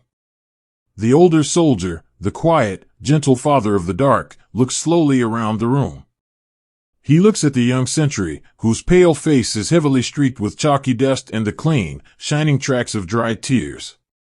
He looks at the young father, who sits leaning against the damp wall with his soot-stained hand pressed firmly over his heart, guarding the folded photograph of his little girl. He looks at the baker from Bavaria, whose hands are entirely empty, resting loosely and peacefully on his knees. No orders are shouted into the dusty air. No grand, tragic speeches are made. In this buried room, at the very end of their long and terrifying watch, the decision is made entirely without words. It is a shared, beautiful yielding. It passes from eye to eye, a gentle, sweeping, invisible wave of permission. It is okay to stop. It is okay to lay the heavy, crushing burden down. But how do you speak to a world that has only known thunder for the past several hours? How do you tell the violent storm outside that you are no longer a part of it? How do you ask the strangers in the wet uniforms to let you simply walk away? You need a voice that requires no language. You need a symbol. The older man slowly reaches his hand into the deep, inner pocket of his heavy gray tunic. His thick, calloused fingers, coated in the pale gray dust of the ceiling, carefully extract a small, neatly folded square of cloth. It is a simple cotton handkerchief. It is remarkably clean, considering the chaos and the choking smoke of the morning. It belonged to his own father. It has traveled with him across borders and through long, lonely, freezing winters, carefully washed and pressed, a tiny piece of domestic, ordinary order kept hidden in the pocket of a uniform. He unfolds it in the dim, warm light. The fabric is thin, worn incredibly soft by years of gentle use, but it is undeniably, beautifully white. In the dark, dusty, and shadowed belly of the war, it looks like a fragile, captured piece of a cloud. It looks like a patch of clean snow. He walks slowly over to where the heavy rifles have been set aside against the wall. He picks one up by the cold, dark steel of the barrel. It is heavy, and it is entirely useless now. With slow, deliberate, incredibly tender movements, he drapes the white cotton fabric over the end of the metal. The young sentry steps forward out of the shadows to help him. The boy's hands are trembling, but it is no longer the violent, frantic, uncontrollable shaking of terror. It is a soft, fluttering tremble of profound, overwhelming relief. Together, the old man and the young boy tie the corners of the soft cloth around the iron sight. They pull the knot tight. In that simple, quiet, shared action, they are performing a deeply human miracle. They are taking an instrument designed only to end life. And they are transforming it into a desperate, beautiful plea to save it.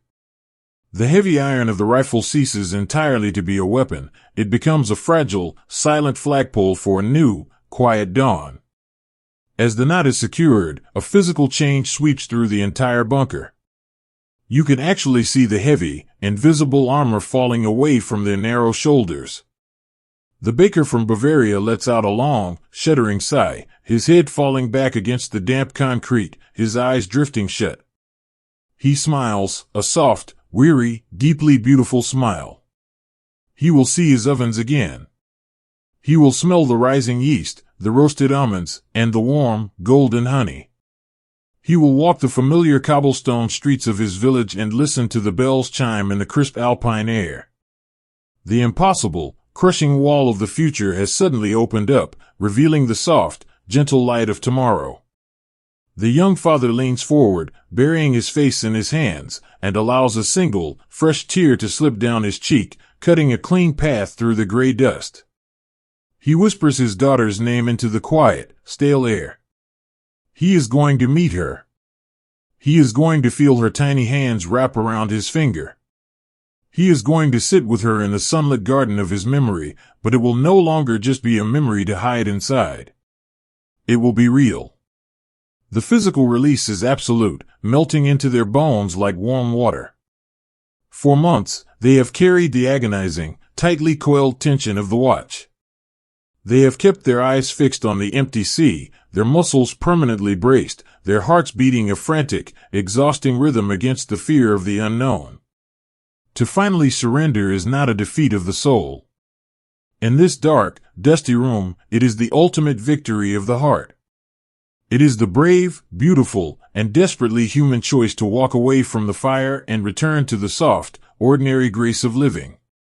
Even the air in the room seems to soften, the trapped, bitter smell of cordite and limestone giving way to the simple, warm scent of young men who are finally allowing themselves to rest. The older man holds the rifle upright, the white fabric hanging limply in the still, breathless air of the bunker. He looks at his boys one last time in the dim light. He wants to memorize them exactly as they are in this suspended moment, not as soldiers, not as guards of a broken wall, but as survivors. They are dusty, their faces smeared with soot, their eyes underlined by the deep, dark shadows of exhaustion, but those eyes are incredibly clear. The terrifying fog of the war has lifted completely from their minds. "Are we ready?" the older man whispers. The words are soft, barely a vibration in the throat, gently disturbing the floating motes of dust in the lantern light. One by one, the boys nod. It is a quiet, rhythmic chorus of agreement. There is no hesitation. There is only a deep, melancholic yearning for the open sky. They begin to gather their few, precious, deeply personal belongings. The young sentry reaches down and tucks the small, carved wooden horse safely into the deepest pocket of his trousers, his fingers lingering lovingly on the smooth birch wood. The young father makes sure the heavy wool of his tunic is buttoned securely over his photograph. They leave the rest behind. They unhook their heavy canvas ammunition belts and let them fall to the floor, the thick canvas pooling over the carpet of empty brass casings. They leave behind the hollow metal canteens. They reach up and unbuckle the heavy steel helmets from their heads, setting them gently on the rough wool of the wooden cots, shedding the very last remnants of their metal shells. Without the helmets, they look so incredibly young again, their hair flattened and damp with sweat, their faces entirely unguarded and soft. They form a single, quiet line behind the older man. They step lightly, their boots making only a soft, shuffling, musical sound against the spent brass and the fallen plaster of the floor. They move slowly out of the vaulted room, leaving the flickering, amber light of the dying lantern behind them, and step into the dark, curving corridor that leads to the heavy iron door. The corridor is cool, holding onto the damp chill of the earth. As they walk, the young sentry reaches out and runs his fingertips lightly along the weeping concrete wall one last time. It is a gesture of silent, profound gratitude. The bunker was a terrifying place, a dark and suffocating tomb of dust and noise, but it held them. It took the terrible blows of the falling sky and kept them safe until the morning broke.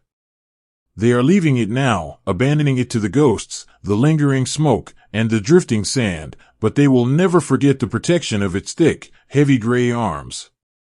They reach the end of the long tunnel.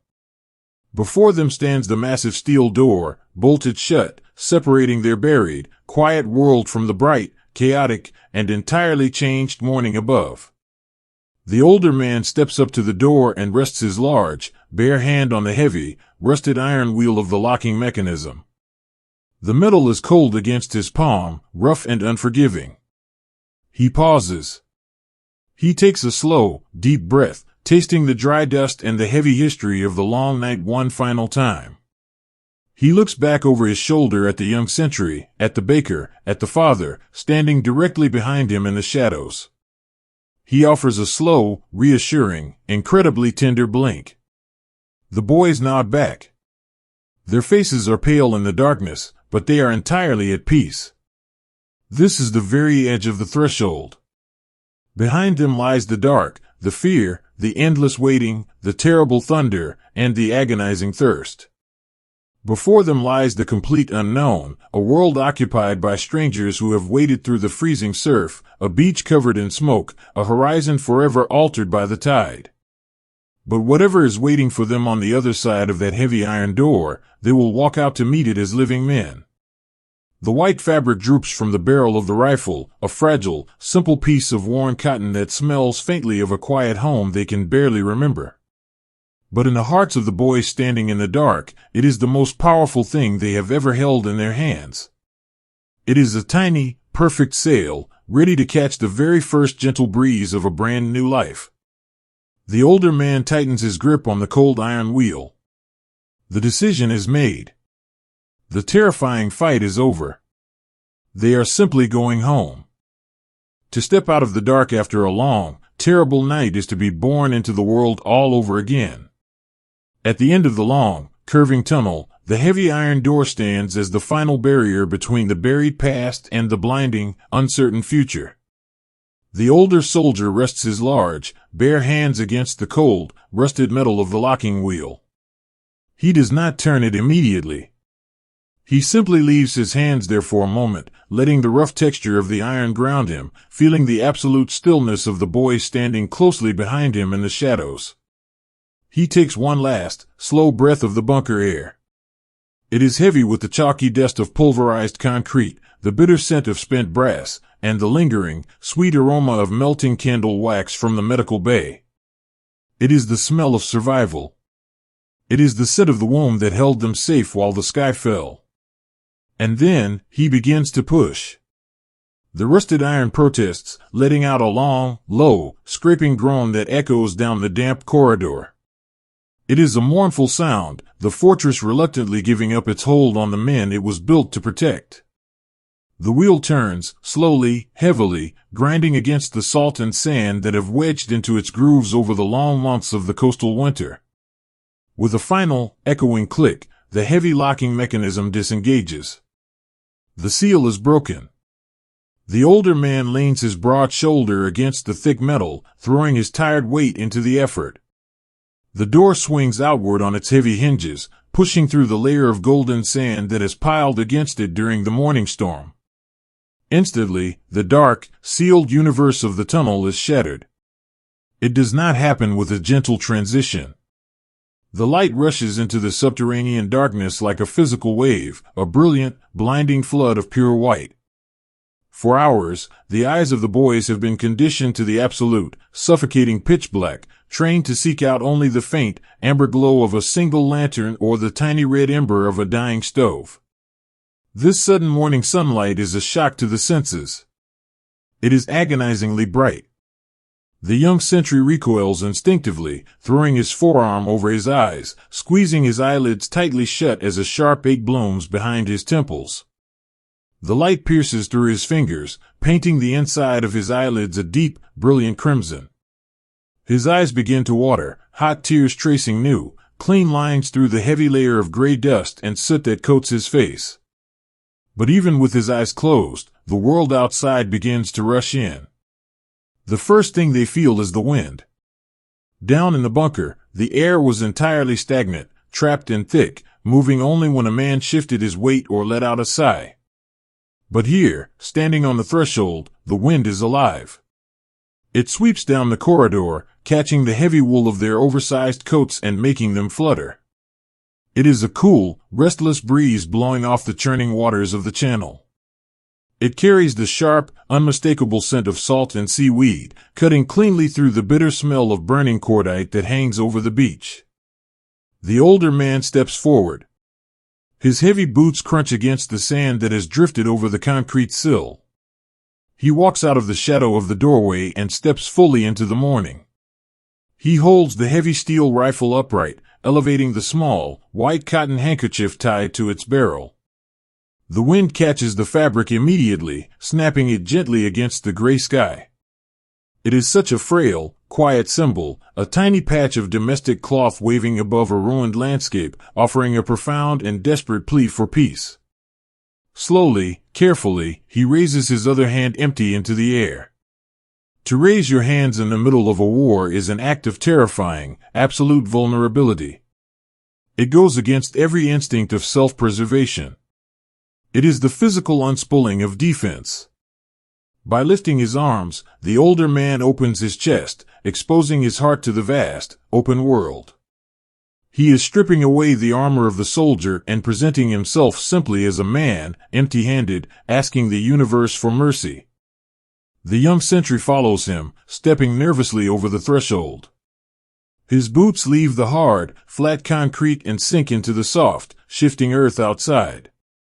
He lowers his arm from his face and slowly, cautiously, opens his eyes. The sensory shock of the open air is entirely overwhelming. For months, his entire existence has been defined by a heavy, weeping ceiling of poured stone. The bunker had forced him to look straight ahead, to keep his vision narrowed to a tiny, rectangular slit. Now, suddenly, there is no ceiling. There are no walls. He looks up, and the sheer, unending vastness of the sky above him is dizzying. Without the heavy weight of the concrete pressing down on his shoulders, he feels incredibly light, entirely untethered, as if the gentle ocean breeze might simply pick him up and carry him away into the clouds.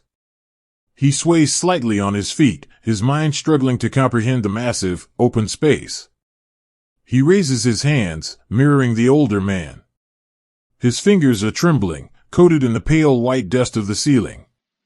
As he lifts his arms, the cool wind slips beneath the heavy fabric of his tunic, brushing against his damp, shivering skin. Without the heavy steel helmet pressing down on his brow, the breeze catches his flattened, sweat-soaked hair. He feels exactly like a child waking up from a long, terrible fever, stepping out onto the front porch of his home to feel the morning sun for the very first time. The baker from Bavaria steps out next, closely followed by the young father. They stand in a small, tight cluster just outside the heavy iron door, a tiny island of gray uniforms in a changed landscape. The baker closes his eyes and takes a deep, shuddering breath. He fills his lungs to their absolute capacity, expanding his chest until it aches. The air is scarred with the smell of the bombardment, but it is real oxygen. It is the breath of the living earth, not the stale, dying exhalation of a sealed tomb. He holds the air inside him for a long moment, savoring the simple, profound luxury of a full breath, before letting it out in a slow, trembling sigh. The young father steps into the light and feels the immediate, gentle warmth of the sun on his face. The morning clouds are beginning to pull apart, allowing soft, golden beams to touch the ruined coast. One of those beams falls directly across his chest, illuminating the breast pocket where the folded photograph of his daughter is safely tucked away.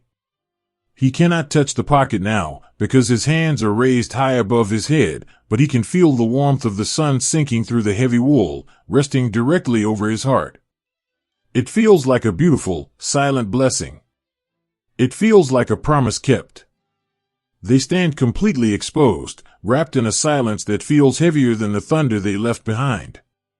The muffled, continuous roar of the beach is still there, echoing over the dunes, but for these few men, the war has effectively paused. They have stepped outside of the machinery. They are ghosts lingering on the edge of the world, entirely at the mercy of the strangers they had watched struggling in the surf.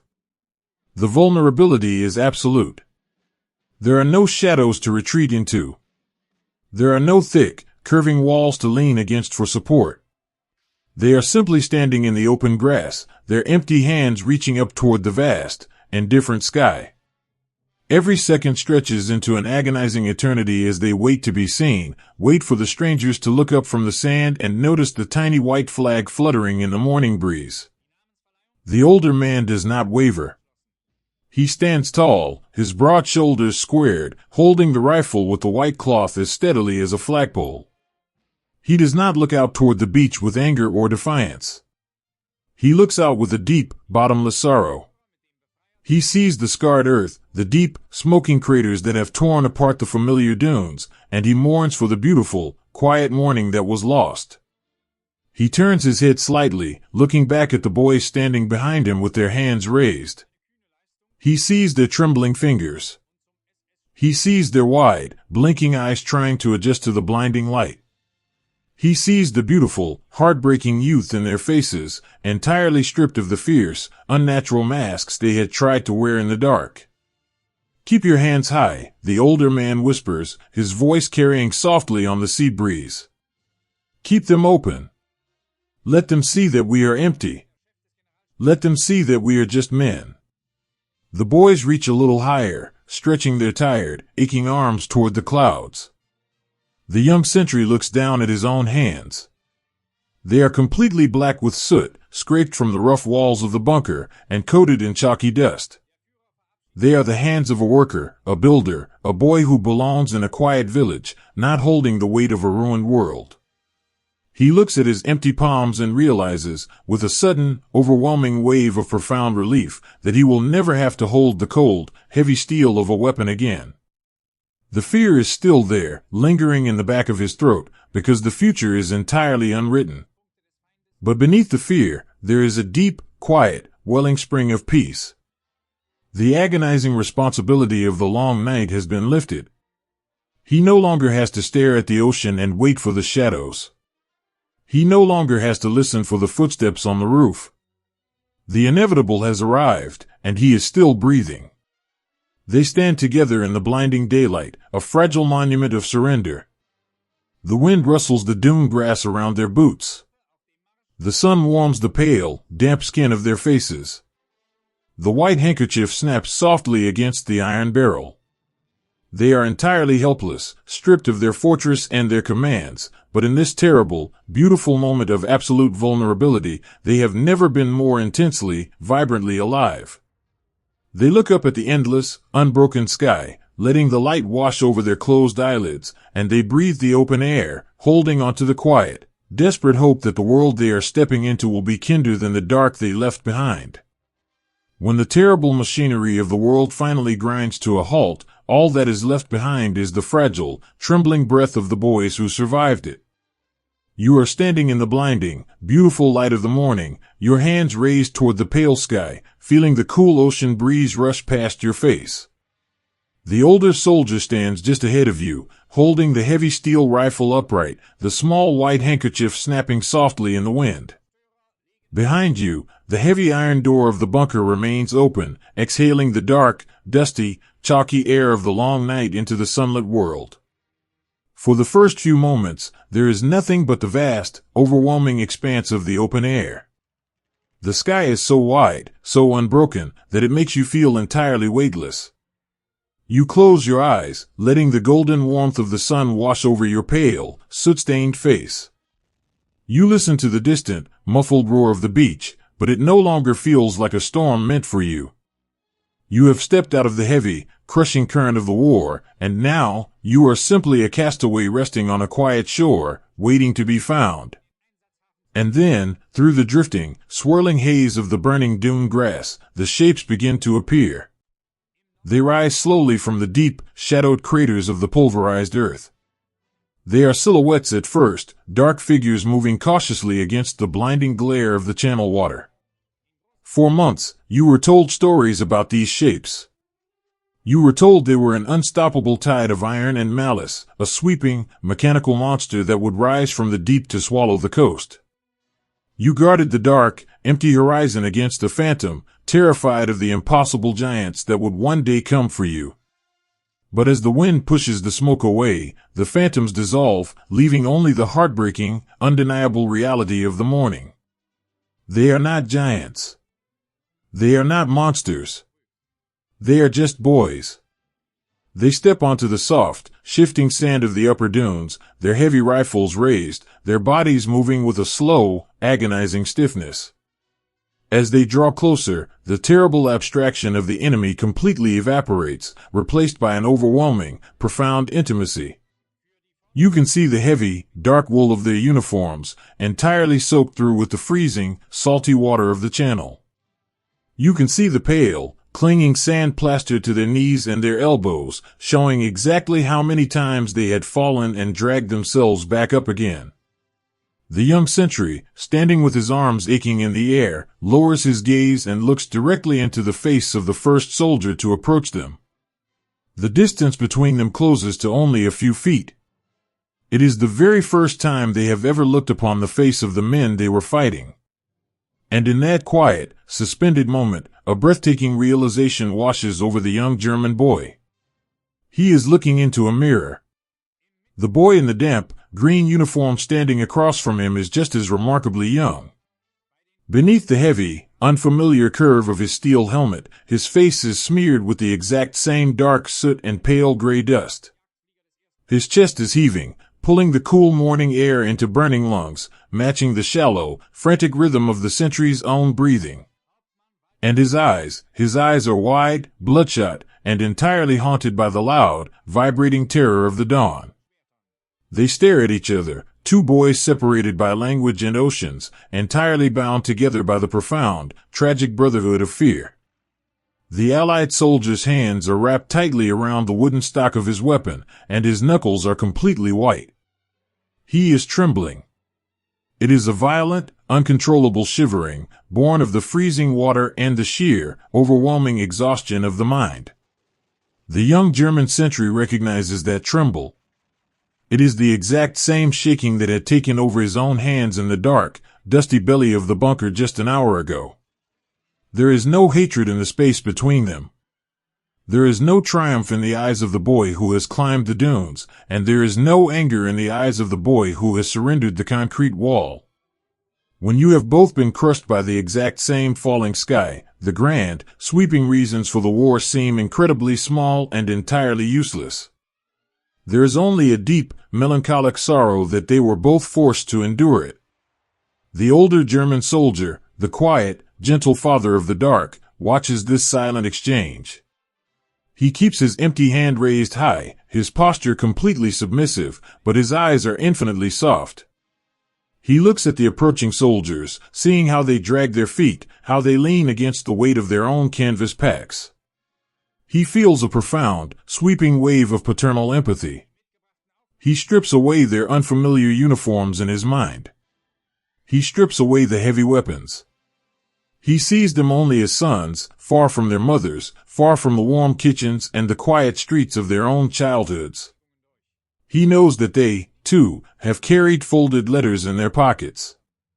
He knows that they, too, have whispered silent prayers into the pitch-black night, terrified that the morning would never come. The baker from Bavaria stands quietly in the light. He looks at the exhausted Allied boy standing before him, and he notices the small, deeply human details.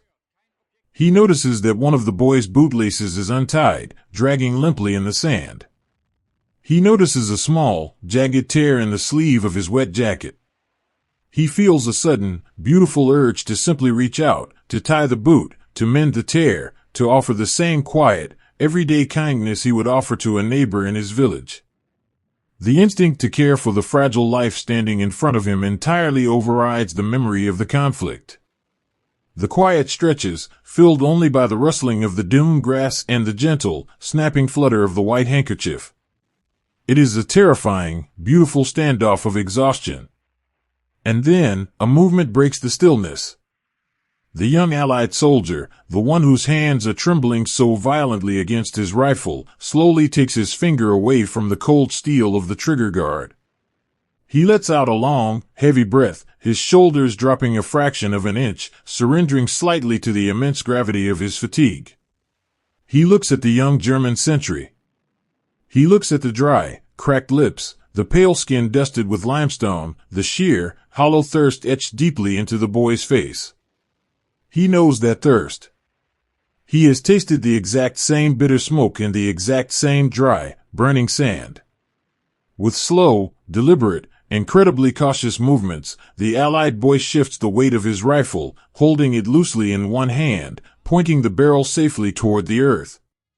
With his other hand, he reaches down to the heavy canvas web belt at his hip. He unhooks a small, metal canteen. The older German man watches carefully, his breath catching softly in his throat. He does not move. He does not lower his hands. He simply waits. The Allied boy unscrews the small black cap. The sound of the metal threads grinding together is a tiny, fragile noise in the open air, but to the men who have spent the morning locked in a sealed, suffocating room, it is the most beautiful sound in the world. The boy takes a single step forward, closing the final distance between them. He does not speak. He does not know the words to cross the invisible border between them. Instead, he simply holds the open metal canteen out, offering it to the young German sentry. It is a gesture of absolute, profound grace. It is a tiny, beautiful rebellion against the entire machinery of the war. In a morning that has been defined entirely by destruction, fire, and the tearing apart of the earth, this simple offering of water is a profound act of creation. It is the rebuilding of humanity, one silent, trembling hand at a time. The young German sentry looks at the canteen, and then looks up into the eyes of the boy offering it. The Allied soldier gives a small, almost imperceptible nod. Take it. It is okay. You are safe. The sentry slowly lowers one of his hands from the sky. His arm is heavy, aching from being held aloft, and his fingers are stiff and cold. He reaches out, his soot-stained hand gently meeting the wet, sand-covered hand of the Allied boy. For a fleeting fraction of a second, their fingers brush against each other. It is the very first physical contact of the peace. The warmth of the stranger's skin is a shock, a sudden, undeniable proof that the monster is only a man. The sentry takes the canteen. The metal is cool and heavy, a beautiful, grounding weight in his palm. He brings it to his lips, closing his eyes as the smooth rim touches his dry, cracked skin. He tilts his head back, and the water flows. It is not the sweet, glacial water of the baker's imaginary alpine stream, but it is a miracle. It tastes faintly of metal, of canvas, and of the sea, but it washes away the bitter chalk and the choking dust of the bunker. It is cool, clean, and infinitely merciful. It is the taste of survival. It is the taste of a future that he is finally allowed to walk into. He takes 2 slow, careful swallows, deeply mindful not to take too much, knowing the precious value of what he has been given. He lowers the canteen, taking a deep, shuddering breath, feeling the life-giving moisture settle deep into his chest. He wipes his mouth with the back of his dusty sleeve, opening his eyes to look at his captor. He holds the canteen back out. The Allied boy takes it, their fingers brushing once more. The sentry cannot speak the stranger's language, but he does not need to. He simply looks into the boy's eyes, softening his brow, and offers a look of profound, bottomless gratitude. It is a silent thank you that transcends the borders of the map and the colors of the uniforms. It is the recognition of a shared, terrible journey, and a shared, beautiful survival. The young father, standing quietly in the cluster of surrendered men, watches the exchange. He feels the warmth of the sun still resting over the photograph in his breast pocket. He realizes that the boy who just offered the water probably has a mother waiting for him somewhere far across the ocean. He probably has a porch he wants to sit on, a quiet street he wants to walk down, a girl whose photograph he carries in his own damp pocket. The world is suddenly not divided into armies, but into homes. It is simply a collection of boys who all want desperately to return to the quiet, gentle lives they left behind. The older man slowly lowers his own arms, resting his heavy hands at his sides. The tension of the morning entirely drains away, sinking into the soft sand beneath his boots. The Allied soldiers do not shout. They do not force them to the ground. They simply stand together in a loose, quiet circle on the edge of the ruined dunes, bound together by a shared, absolute exhaustion. The wind continues to blow, a soft, rhythmic lullaby rushing through the tall grass.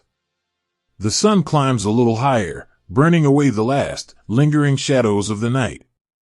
In this fleeting, beautiful pause, there is no victory and there is no defeat.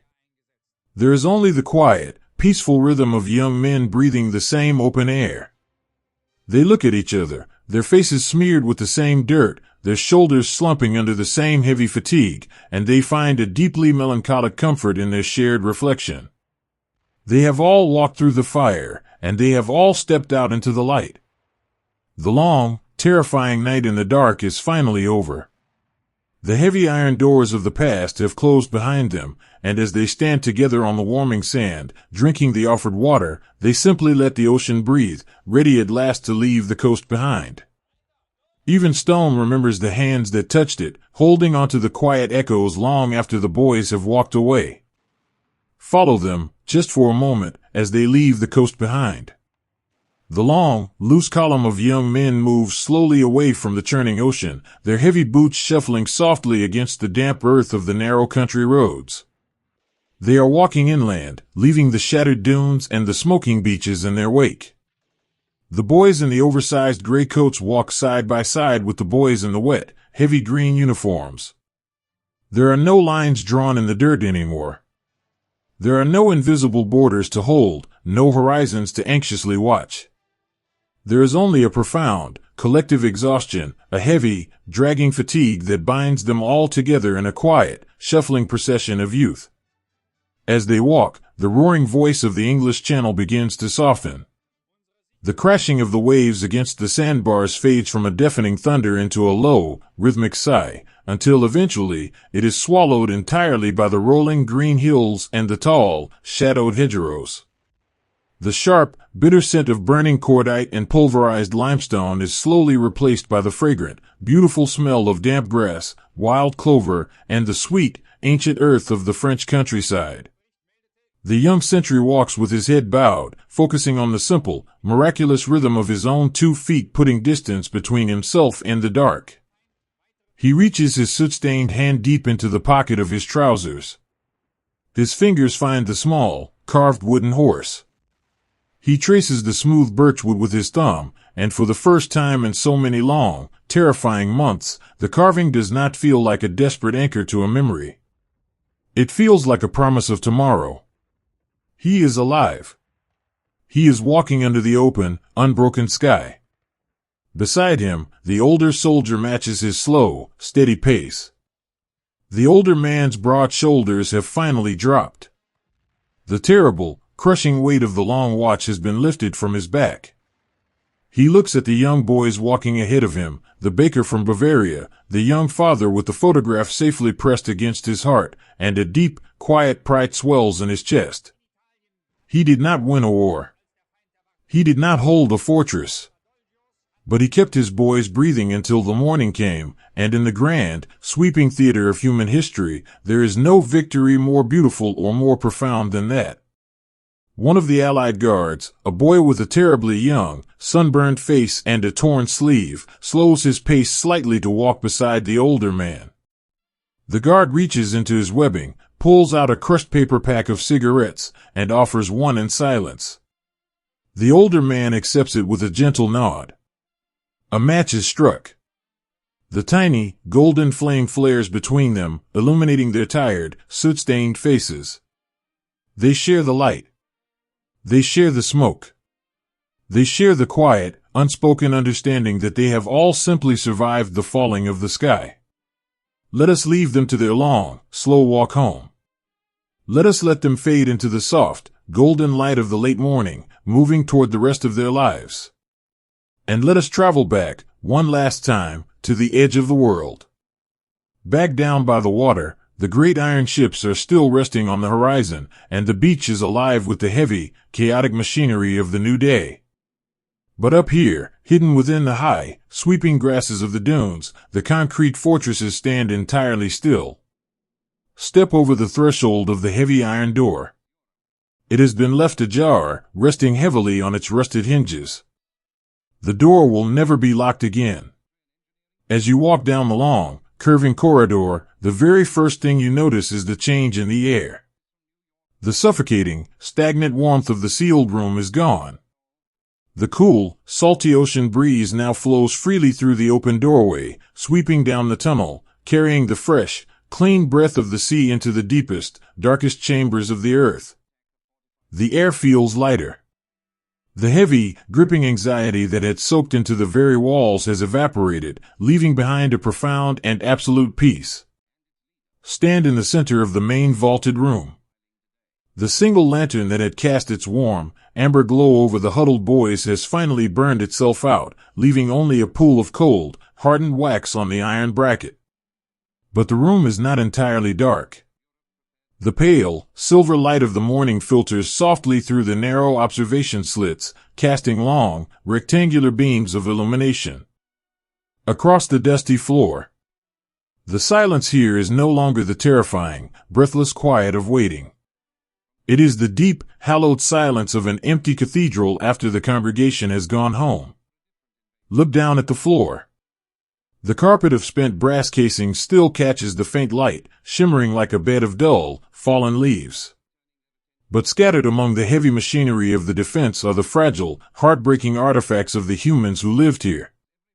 On a narrow wooden cot, a scratchy gray wool blanket remains perfectly folded, holding the faint, lingering imprint of a shivering boy who had drawn his knees to his chest, dreaming of a bicycle ride down a dusty country lane. Beneath the cot lies a discarded pair of heavy leather boots, the laces neatly tucked inside, waiting for a pair of tired, aching feet that will never return to fill them. Over by the cold, dead iron of the small stove, a battered tin cup sits forgotten on an overturned crate. At the very bottom of the cup, a dark, dried ring of bitter chicory coffee remains. It is a tiny testament to the shared warmth of the night, a quiet reminder of the older man carefully pouring the steaming liquid, offering a moment of domestic comfort while the terrible storm lashed the coast above their heads. Move quietly into the small corner where the telephone once hung. The heavy black bakelite receiver still dangles lifelessly from its braided cord, swaying just a fraction of an inch when the ocean breeze catches it. The wooden stool sits empty. You can almost see the ghost of the young operator sitting there in the dark, turning the brass crank, desperately listening to the empty static, realizing that the invisible thread connecting him to the rest of the continent had been severed. And down the long, curving hall, in the deepest, most sheltered belly of the bunker, the medical base sleeps. The candles have all burned down to nothing. The narrow wooden table is empty. But the concrete floor is littered with small, beautiful pieces of pristine white cotton. They are the remnants of bandages, the remnants of healing. The faint, sweet smell of camphor and iodine still lingers in the still air, a ghostly perfume of compassion. It was here that a young man with a red cross on his sleeve became a lifeline, washing the soot from the faces of broken boys, whispering promises of sunlit gardens, and reading letters from home in the dark. These are not monuments to an empire.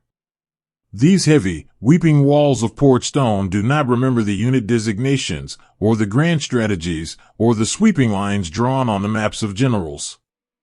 The bunker only remembers the boys. If you close your eyes and listen very closely to the quiet draft moving through the ventilation shafts, you can almost hear the soft, lingering echoes they left behind.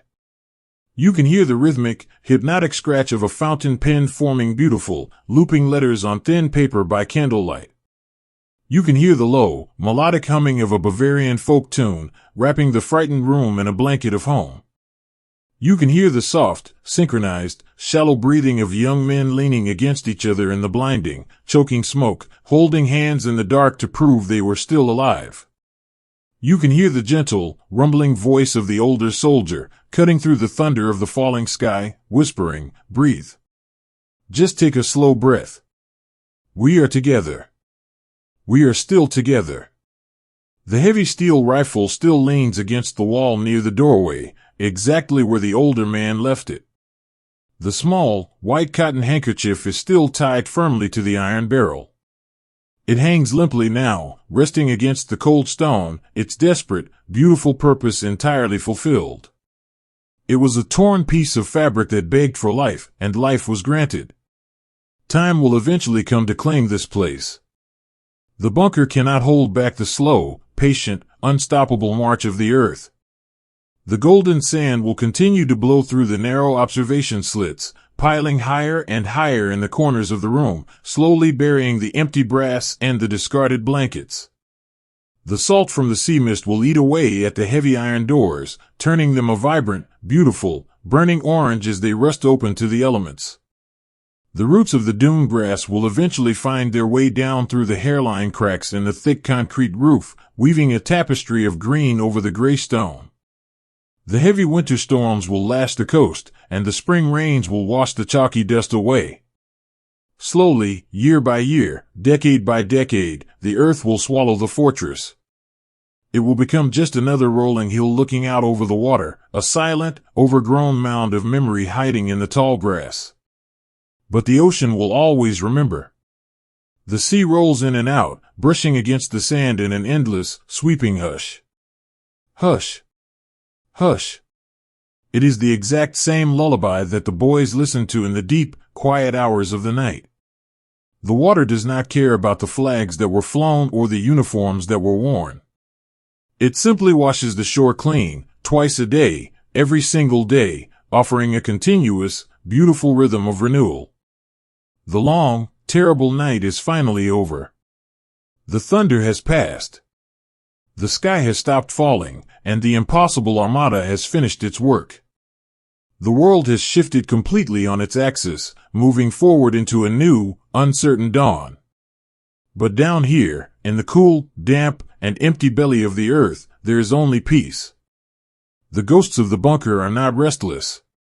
They are the gentle, quiet spirits of endurance, of shared warmth, and of the profound, everyday heroism of holding onto your humanity when the world tells you to let it go.